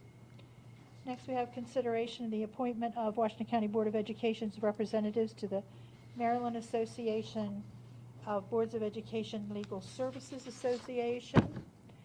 And we will be continuing, it is my recommendation that we continue with Mrs. Ram, Mrs. Elisa Ram, our Chief Legal Counsel, as our representative to LSA, with Dr. April Zentmeyer serving as the alternate.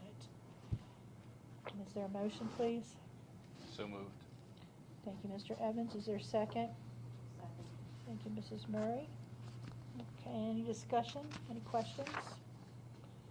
We'll move to the vote. We're voting to approve the appointment of Mrs. Ram and Dr. Zentmeyer to serve as Washington County Board of Education's representative and alternate on the Maryland Association of Boards of Education Legal Services Association. All those in favor? Okay, we have a unanimous vote and the student concurs.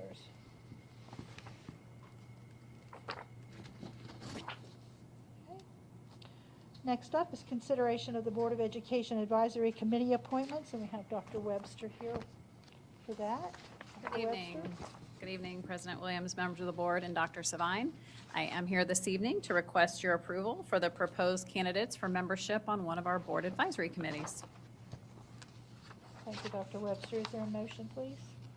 Madam President, I move to approve proposed candidates for membership on one of the Board of Education advisory committees. Thank you. Is there a second? Second. Thank you, Mrs. Murray. Any questions? Okay, we'll move to the vote. We're voting to approve the proposed candidates for membership on one of the Board of Education's advisory committees. All those in favor, please raise your hand. All right.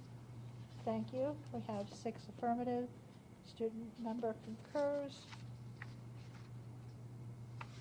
Those are approved. Dr. Webster, thank you. Thank you.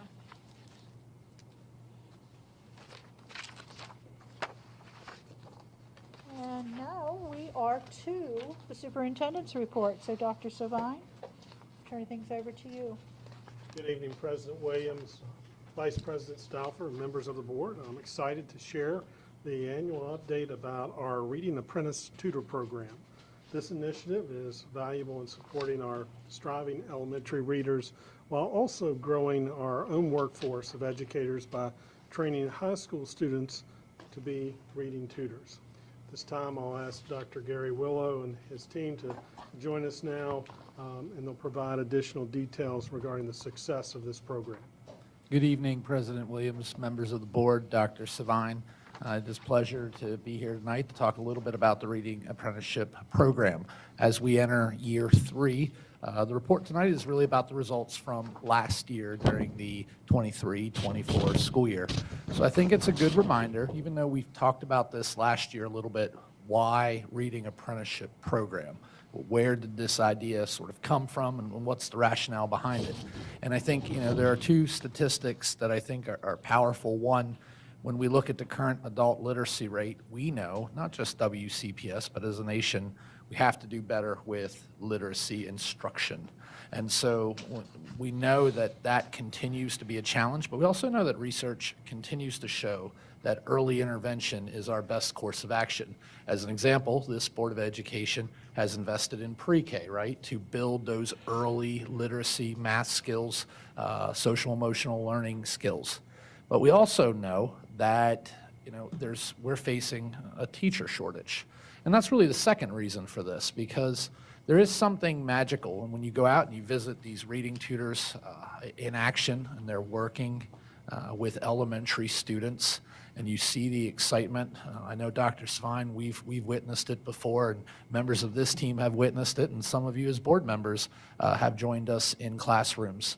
The power of impacting a young student. So when our high school students are actually able to tutor and find success, that is encouraging in its own. And so looking at the research, most students that go on to college and become teachers tend to teach within 20 miles of where they grew up. So we're really also here trying to help our students find that love for learning, helping others, and build that excitement for teaching. Good evening, President Williams, Dr. Savine, and members of the board. My name is Siona Escoto, and I'm the apprenticeship coordinator for the county. Have the wonderful opportunity of working with this team here for the selection of the tutors. The application process for our reading tutors is very similar to the apprenticeships for the remainder of our positions. It includes a reference from a teacher as well as the guidance counselor. For our students who are applying for this program, they also fill out an additional form. This additional form is going to have their commitment for the training that they're going to go through with WCPS to be a reading tutor, and it's also going to identify their desired elementary schools to work at. From there, Ms. Carly Pumphrey's team works together with the administration of these elementary schools to set up the interviews, which will include the principals, so they're very involved in the selection process. These students, once they're selected, they go through 2 full days of training with WCPS, which will include the science of reading, the assessments that they'll provide, and the interventions as well. On the next slide, you'll see just a quick little sample of what their schedule looks like. So a student reading tutor is going to go to school for half the day, and then we ask that they work for about 3 hours a shift per day, so that way they can meet with a variety of students. So you'll see here on this slide that they're working with students for up to 20 minutes, and they're back-to-back providing these lessons. Good evening, President Williams and Dr. Savine. The results for the impact that these apprentices have had on our students last year kind of blew us away, and we wanted to report that it's very similar results, actually even better results this year with the apprentices. So we had 35 reading tutor apprentices that we hired last school year. They worked with about 700 of our elementary students across our elementary schools for a minimum of 4 consecutive weeks. And they do that on purpose. They target the specific need, and they provide a very consistent intervention across weeks, and they even assess the students. They do progress monitoring, and when the student is achieving in the area that they're targeting, they release them back into the classroom, and they add an additional student to their schedule. Those 35 reading tutor apprentices worked for over 13,000 hours providing supplemental instruction to our elementary students that without them we would not have been able to do. So what did that, looking at our end of the year reading data, how did we have an impact on our students? 97% of those students showed growth from their beginning of the year data using our DIBELS assessment or our Lexile assessment to the end of year. We also had 34% of those students show significant growth. Those assessments would put students in basically a risk category. Sometimes they're well below and they move to below. That jump is a significant change, or from below to on grade level. And we, at the end, the 53% of the total students working with our apprentices ended the year not well below or not at risk, and therefore not needing supplemental instruction going into this upcoming school year. With these results and the energy that these students bring to our elementary schools, we're excited that we have 35 tutors already hired and trained for this upcoming school year. We have 29 new tutors, 6 returning. You can be a junior or a senior in this program, and many of our returning seniors come back and do this for a second year. We did have our training on August 13th and August 15th at South Hagerstown High School. Those students were trained in the science of reading, as well as specific assessments to understand a gap and interventions that they will use this school year. We will continue to pull them during each marking period this year to continue to train them, and we are looking for additional partnerships to expand our Grow Your Own initiative with our apprentices.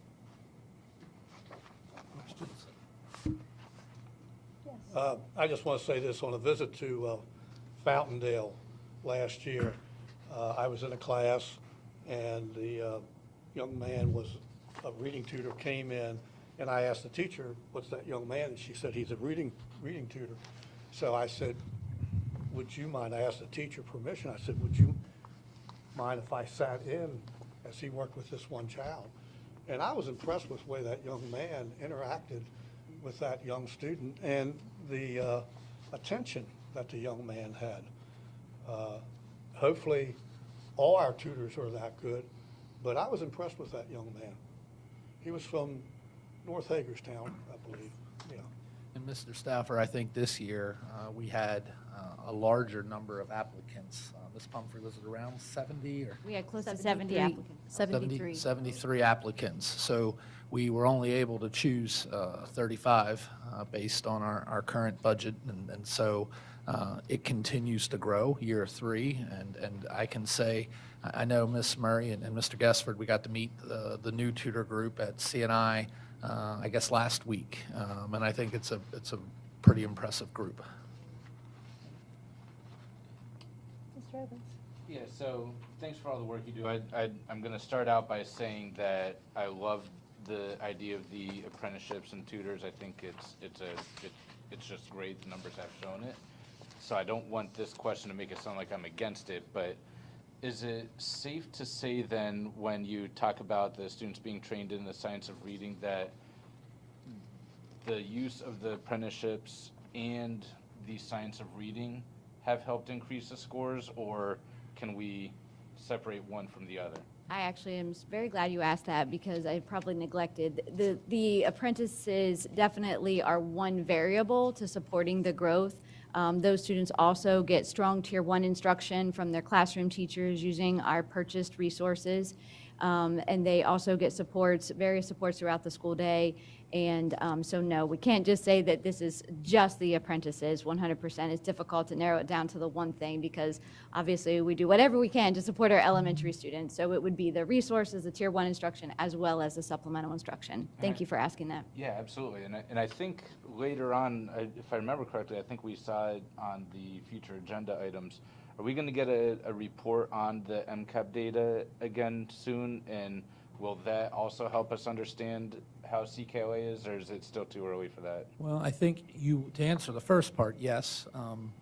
I think at our next September work session, we have not just MCAP, but more college and career ready data. MCAP is part of that, but GPA is also a factor in that, so we're going to look at that data.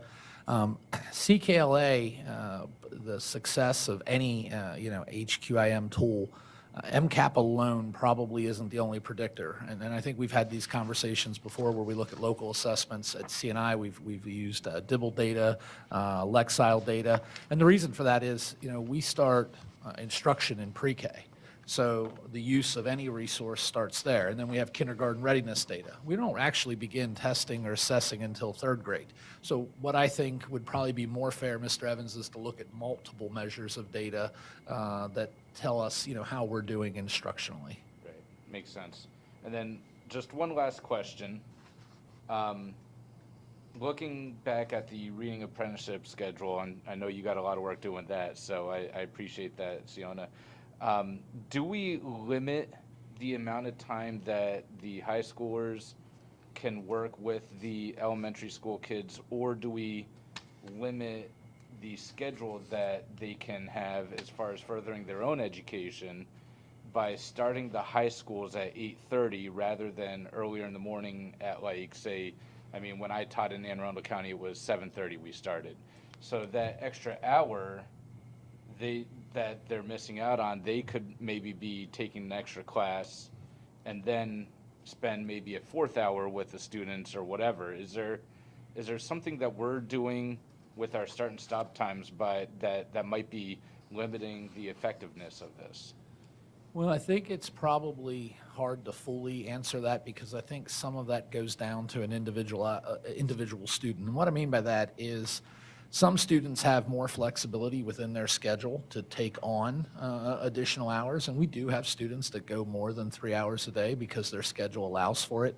I think the 8-period day has brought some flexibility from going from the 6 to 8 because what we're seeing are that freshmen, sophomores, and juniors are being able to take more classes and therefore have that even more flexibility their senior year. But I would also say what probably makes us unique is that we have, I think, elementaries on multiple different tiers. So choosing, as a high school student, if I'm going to a school, let's say like a Ruth Ann Monroe that goes later into the day, I might have more flexibility versus a school that starts earlier and ends earlier. So I completely understand what you're saying with the high school schedule, but because of the differences in our elementaries and starts and end times, I think it becomes a little more challenging to fully answer that. I will say, I know, Ms. Pumphrey, you've worked more with elementary principals, and you might be able to answer that even a little bit more. The other thing is we don't have a set time at all. They can go to the elementary school in the morning and then go to the high school in the afternoon. They can go to the high school in the morning and the elementary school in the afternoon. Our elementary principals, honestly, they really value these apprentices and the work that they do. And they can pull the students at any point, really. They work around that schedule. And so we're flexible with that. So theoretically, a high school kid could start at 7:30, help Yes. out then? Yes, And then the early essentially schools they just do. add an extra hour onto their day then. And I can add to that and say that some of our students, like Dr. Willow said, it really is individualized. We have some of our apprentices that complete 450 hours within 1 year. And then we have some of the other ones who need that second year to complete the full required 450 hours. So it really varies based on student and student schedule. Okay, thank you. I have a question. I was able to visit and speak with 2 of the young ladies from Boonesboro.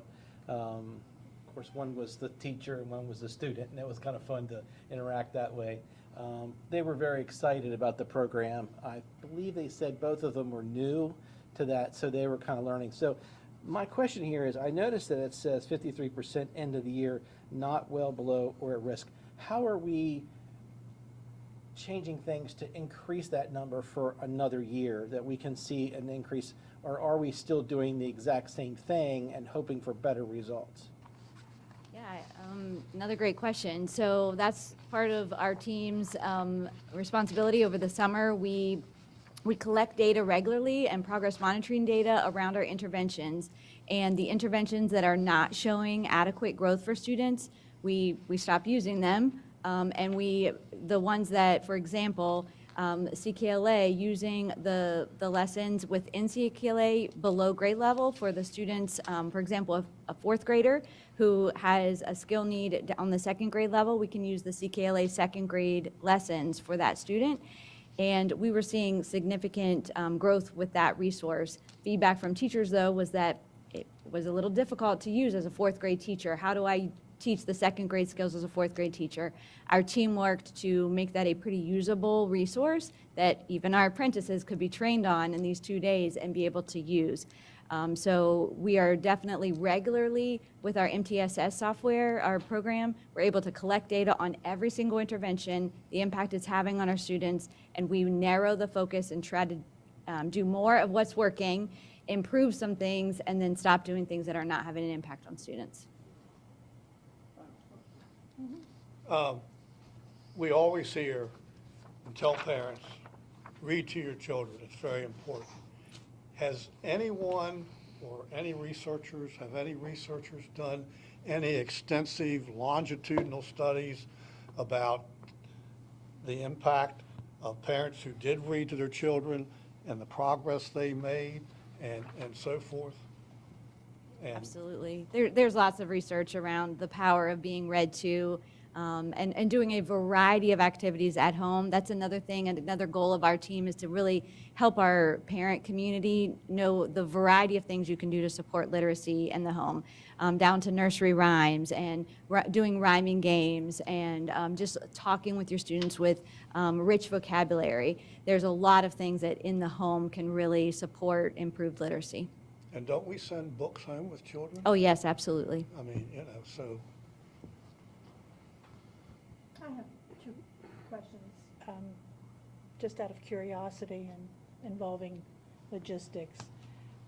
Do the tutors drive, or are they limited to walking to a school that's perhaps on their campus or within walking distance to their high school? It varies. So we have some students who will select an elementary school near their high school so they can walk.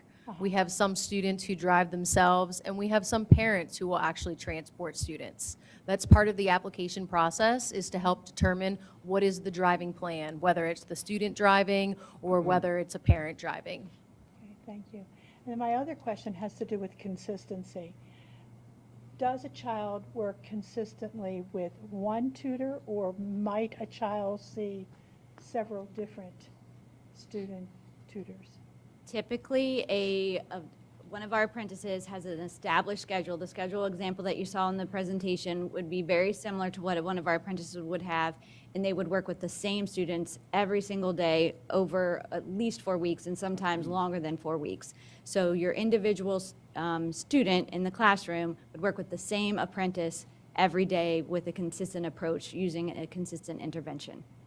So I'd say that there's some power in the relationship piece as well. Absolutely. That's bringing about the results. I think this is a great example. During the interview process, one of our elementary principals shared with the student that one of her students was so excited about going to see the apprentice every day that on his device, on his desk, he would set a timer to know when the apprentice was coming and looked forward to that time.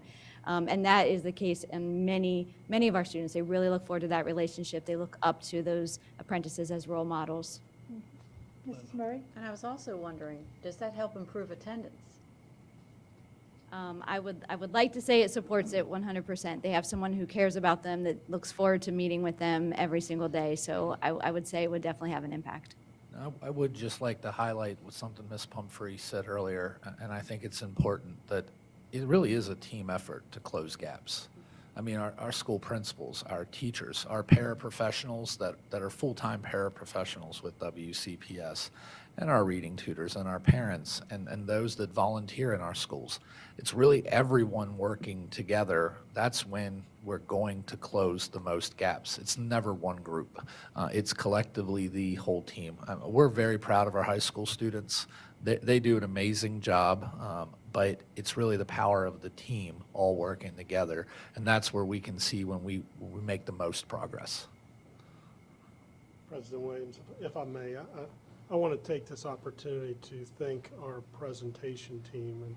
And, while we're focusing on the Reading Tutor Apprenticeship Program, I just want to mention our overall apprenticeship program is one of the strongest in the state. Credit to this team and our team members in our schools and our business partners. But going back to what we're highlighting tonight, the Reading Tutor Apprenticeship Program, not only are we seeing now 2 consecutive years and we're going into year 3, significant gains with our students. Understand this initiative is twofold.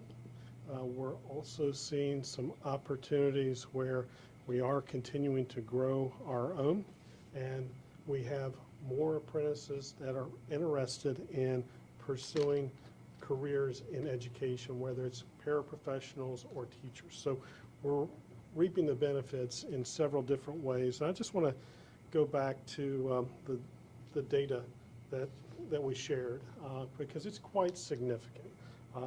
Nearly 100% of the nearly 650 students that had targeted needs for support made growth.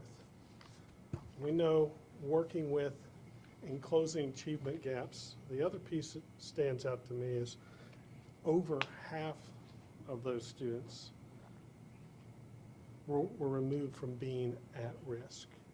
Significant gains there. So I want to thank you for that. I know I've shared with this board here recently, and we've gone to the other end, our secondary, our high schools, and we've highlighted the success in dual enrollment.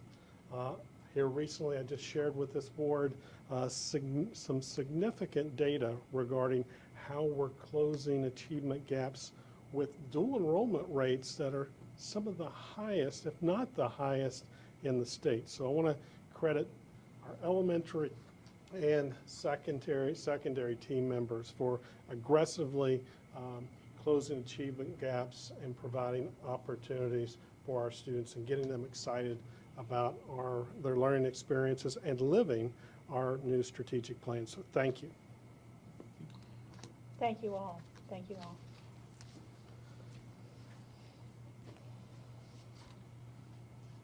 Dr. Savine, do you want to move then to your superintendent's update? Yes, thank you, President Williams. I will transition to my update. I have 2 updates to share with the board and public. In recent years, educators across the country have been growing frustrated with major distraction in the classroom, and it's responsible for decreasing student engagement, academic achievement, and authentic social interactions. In many cases, it also increases feelings of self-doubt, isolation, anxiety, and depression. I'm talking about cell phones. It was mentioned earlier today. As a part of our new strategic plan, your journey, our commitment, our vision is to cultivate learning communities that inspire curiosity, spark creativity, and ignite success. I believe cell phones need to play a significantly diminished role during instructional time to achieve this vision with our students. Focus now, phones later. A national study found students average 237 notifications per day on their cell phone, while some students report more than 4,000 daily notifications. And 67% of our teens report feeling overwhelmed by the number of notifications they receive daily. I'd like to set the expectation for our students and our staff this school year that from the beginning of class to the end of class, phones must be away and out of sight. The graphics you're seeing here will be used throughout our middle and high schools from the start of this new school year. Our board has a very strong policy in place, one that says cell phones cannot be out and in use when instruction is happening. In recent weeks, this has been a point of emphasis with our school administrators and teachers to adhere to this policy. That work will continue on through this teacher work week. In order for our students To be college and career ready, they need to be working in purposeful teams, engaging in face-to-face communication, listening, interpreting, analyzing information, all while free of distractions. We can't deny it. Screen time and excessive social media use is impacting our students. Focus now, phones later. The well-being of our students and their education is a priority. We must maintain a focused, engaging, and distraction-free learning experience for every student. We value the partnership we have with parents in this initiative, and we ask that parents and caregivers support our schools in adhering to this policy.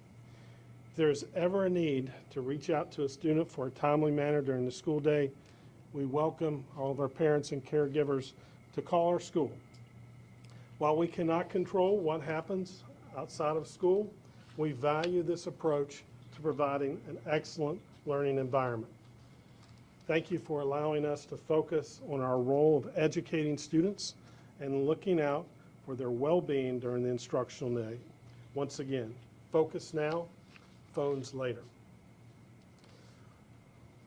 While our communication team will be pushing out additional information from the district level, our team members have worked with our principals. Our principals are currently working with our teachers during this teacher work week, and they too plan to push out parent communications regarding this initiative.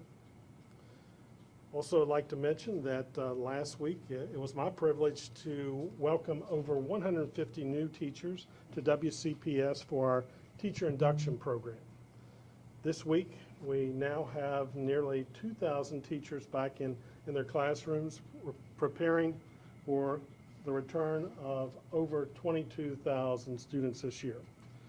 I started this week with the staff at Ruth Ann Monroe Primary School and joined the staff of Eastern Elementary School.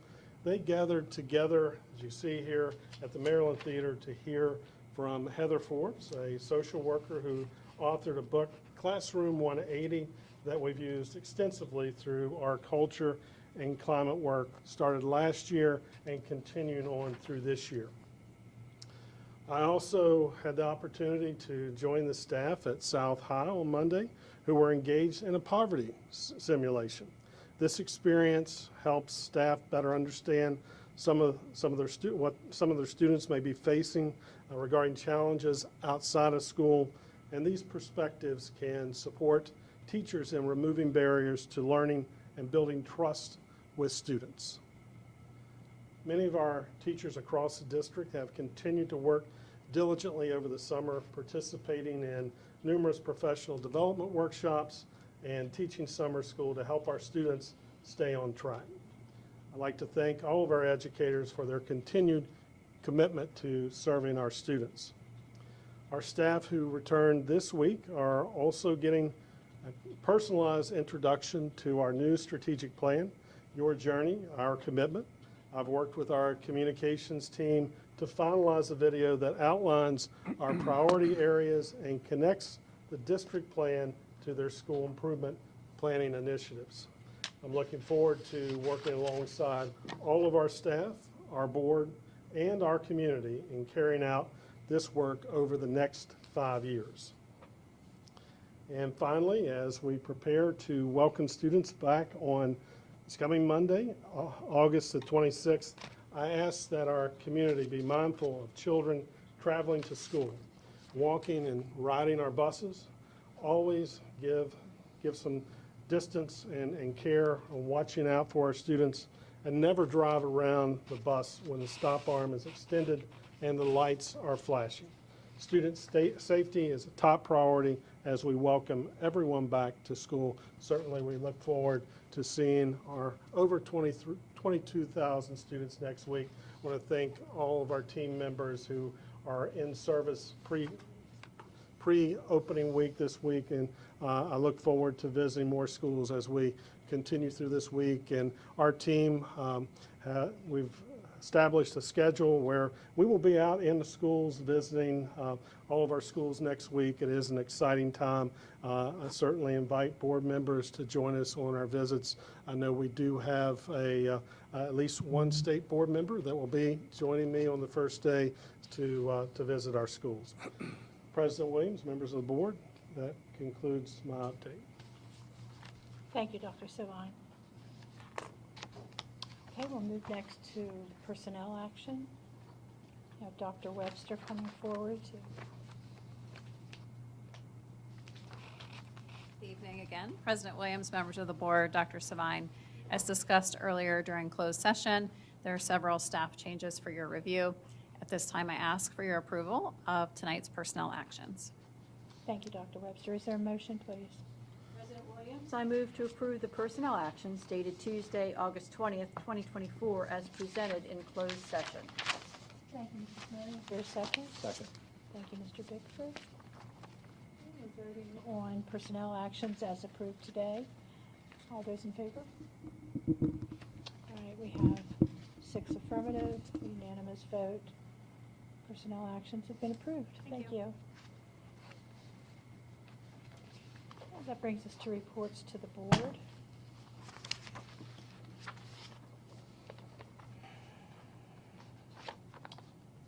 And would anyone like to volunteer to go first?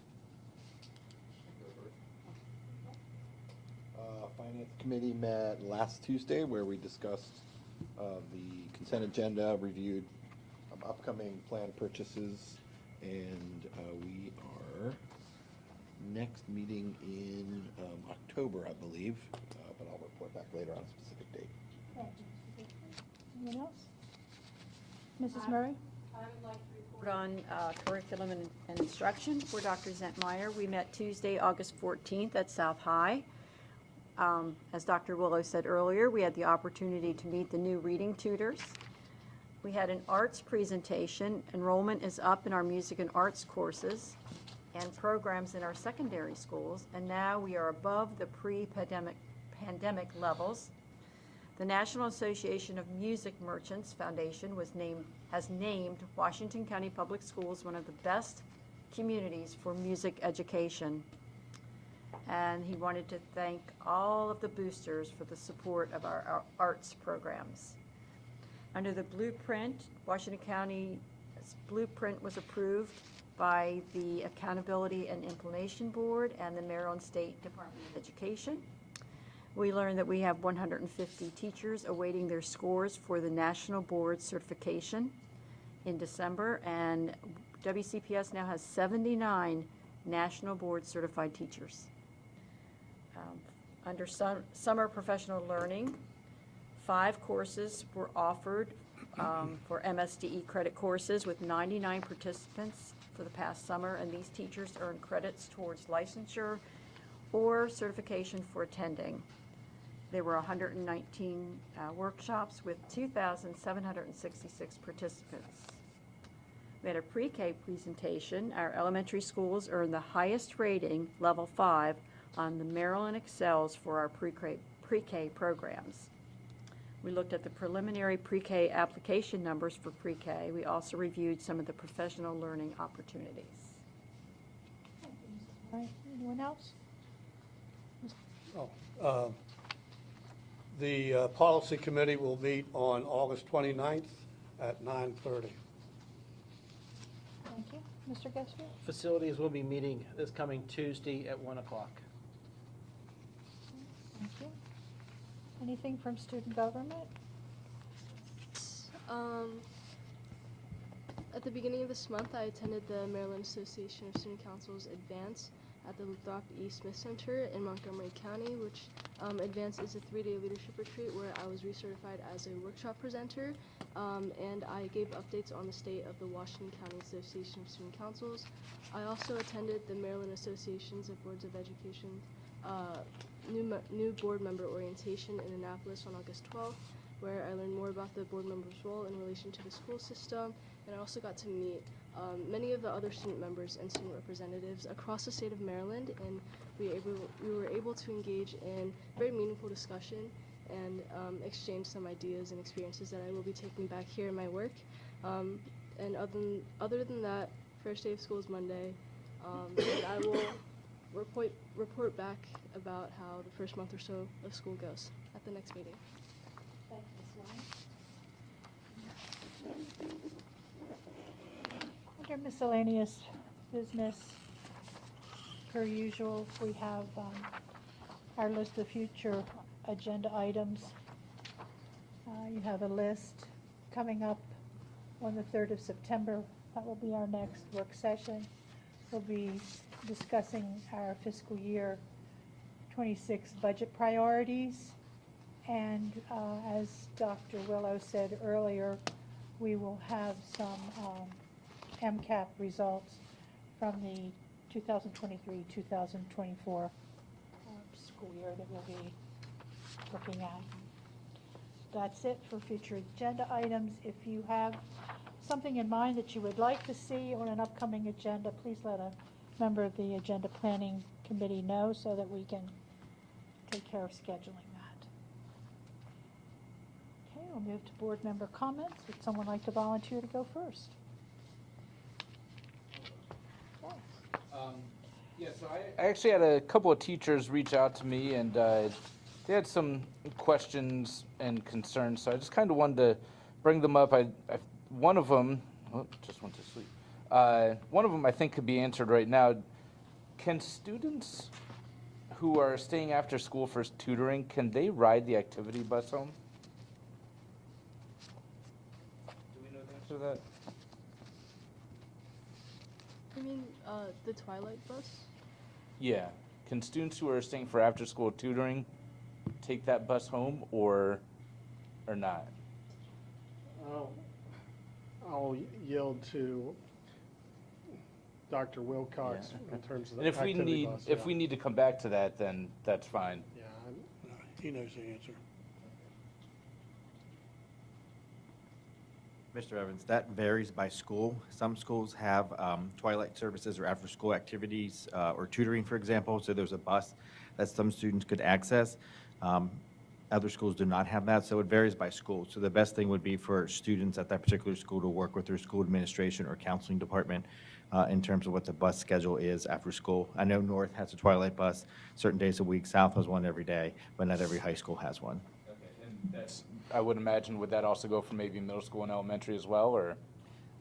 Middle schools do not have a twilight bus. No? No, because they all dismiss, most of them dismiss in the city, at least when we're running buses, so they do not, but our city high schools do. Okay, thank you. And then the other questions that came up, honestly, are things that, I'd imagine this is why they reached out to me. So I'd like to ask that this maybe be brought up at our next meeting, maybe during the work session. And it kind of regards to Antietam Academy. One of the previous meetings we had, I was under the impression that Antietam Academy was fully enrolled, and that's why we didn't see more students going there, and apparently that was incorrect. So some of the questions that came up in my discussion with these teachers, I'd like to have these answered. I don't expect them to be answered now, but what is the process in place to send a kid to Antietam Academy? What is the enrollment at each of the high school and middle school levels? Why does it take so long for a kid who shows the need for some of the supports that are offered there to be enrolled there? And how has the process of moving a kid to Antietam Academy changed over the years, and why?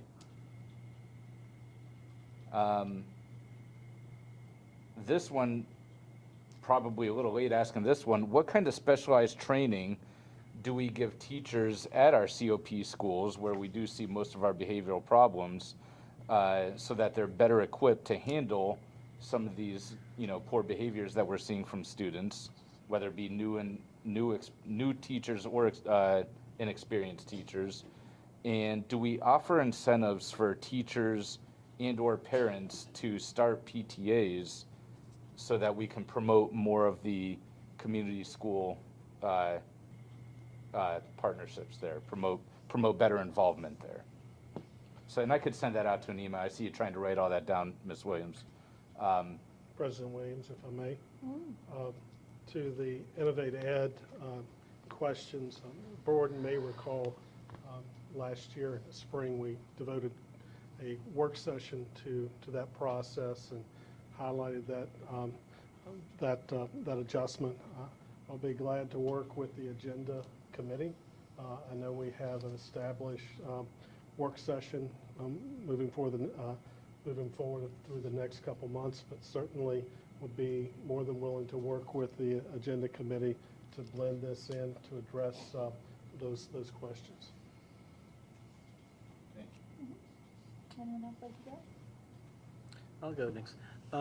So during the curriculum instruction meeting, I was speaking to Micah Sox, and we were talking about bands, because I'm always, wanting them to support bands, and he said that one of the old band directors in Washington County told him it takes 10 years to build a band program and 1 year to tear it down. And that 1 year, of course, was COVID. And we saw that kind of deteriorate in Clear Spring. But on the better note, which was really good, is the fact that they are getting a full-time band director at Clear Spring, and they have 15 new students that are joining the band. So, you have to say it's working. I think the Clear Spring community got behind that, and they saw that they wanted their band back, and so it is a building process, and I'm glad to hear that, and he was excited, and I'm sure there's other great programs and things like that. I think the band directors have something to look forward to, and let's hope that it continues that way for all community bands. So I'm glad to see that. That was good. Yeah. Anyone else?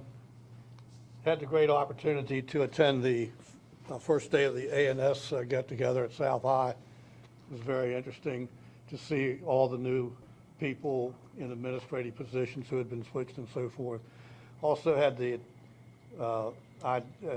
opportunity to attend the first day of the Teacher Induction Academy, which has been going on for many, many years.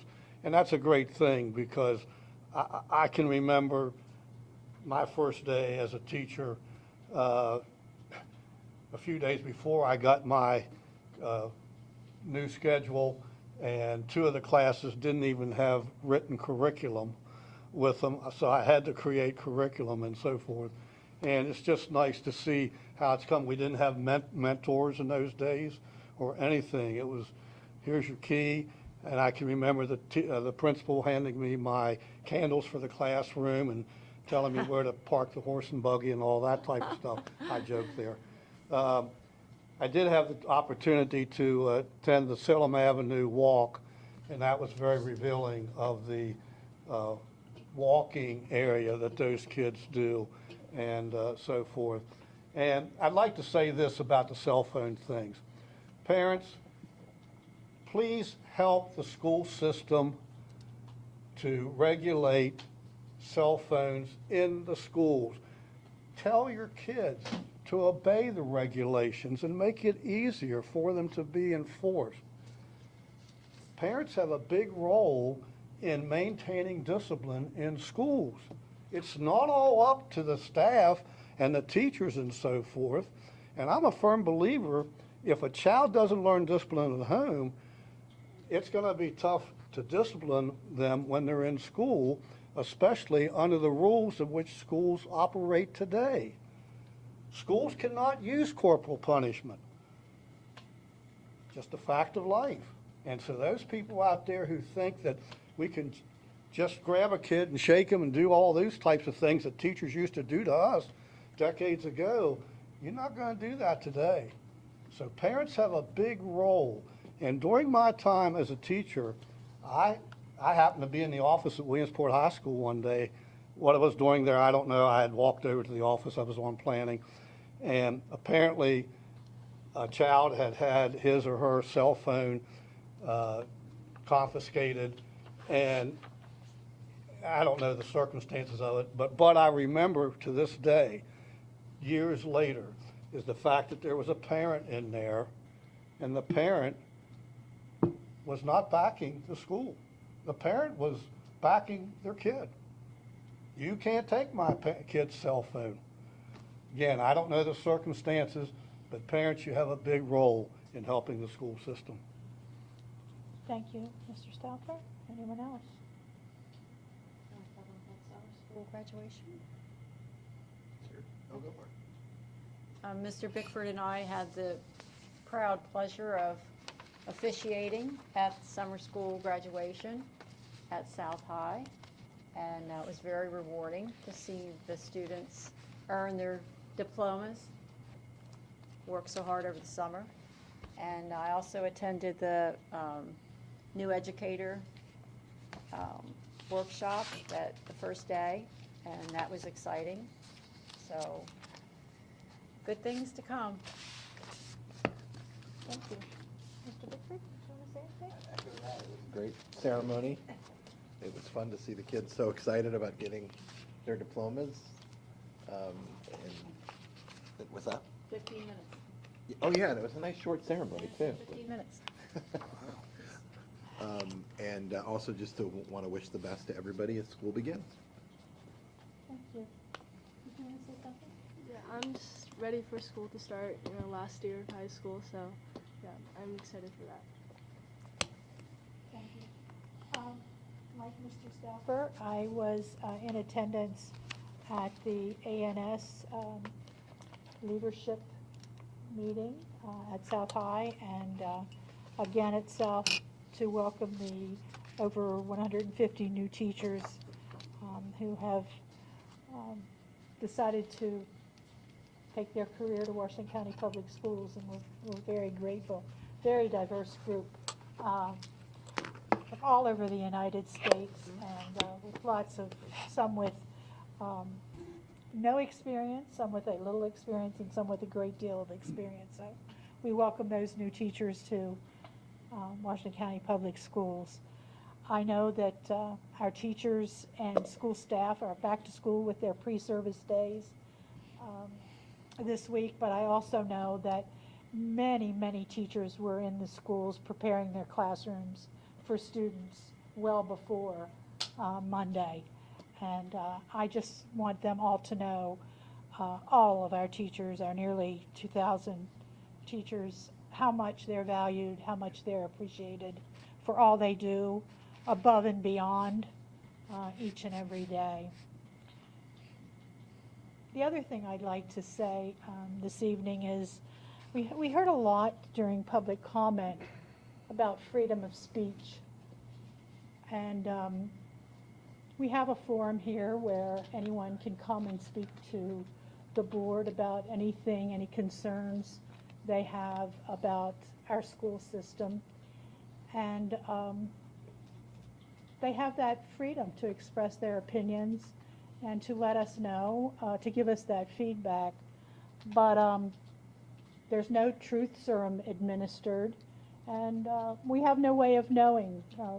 Those listeners out there who are listening to this meeting have no way of knowing what's fact and what is opinion. And so one of the things that I'm very grateful for as an adult is my ability to listen critically and to process and not to believe everything I hear. So those of you out there who are listening and hearing what we're hearing, if you have any questions about something that you've heard, you want to determine the accuracy or the truthfulness of it, I ask that you reach out to one of the board members or to a member of Washington County Public Schools staff or to our superintendent to find out just what is factual and what isn't. So happy first day of school next week to everyone. Wish you all the best this school year. Great success. And with that, Dr. Savine, would you like the last word? Thank you, President Williams. I want to just express my appreciation to this board. You all are very humble and you're dedicated. We've referenced the teacher induction program, our leadership council, and our summer school graduation. I want to thank our board for your level of engagement with our students and with our community. Mr. Gesford, I want to thank you for lifting up the Clear Spring Band a year or so ago, not too long ago. I know Dr. Webster and I attended a town meeting where we had much interest and support. I want to commend Dr. Webster, Dr. Wilcox, and Mr. Sachs, but most importantly, want to thank our music community, our boosters, and our parents. As we heard through curriculum instruction report, there's a reason why we're recognized as a community that values music. So thank you. Final words? Okay, and we stand adjourned. Thank you.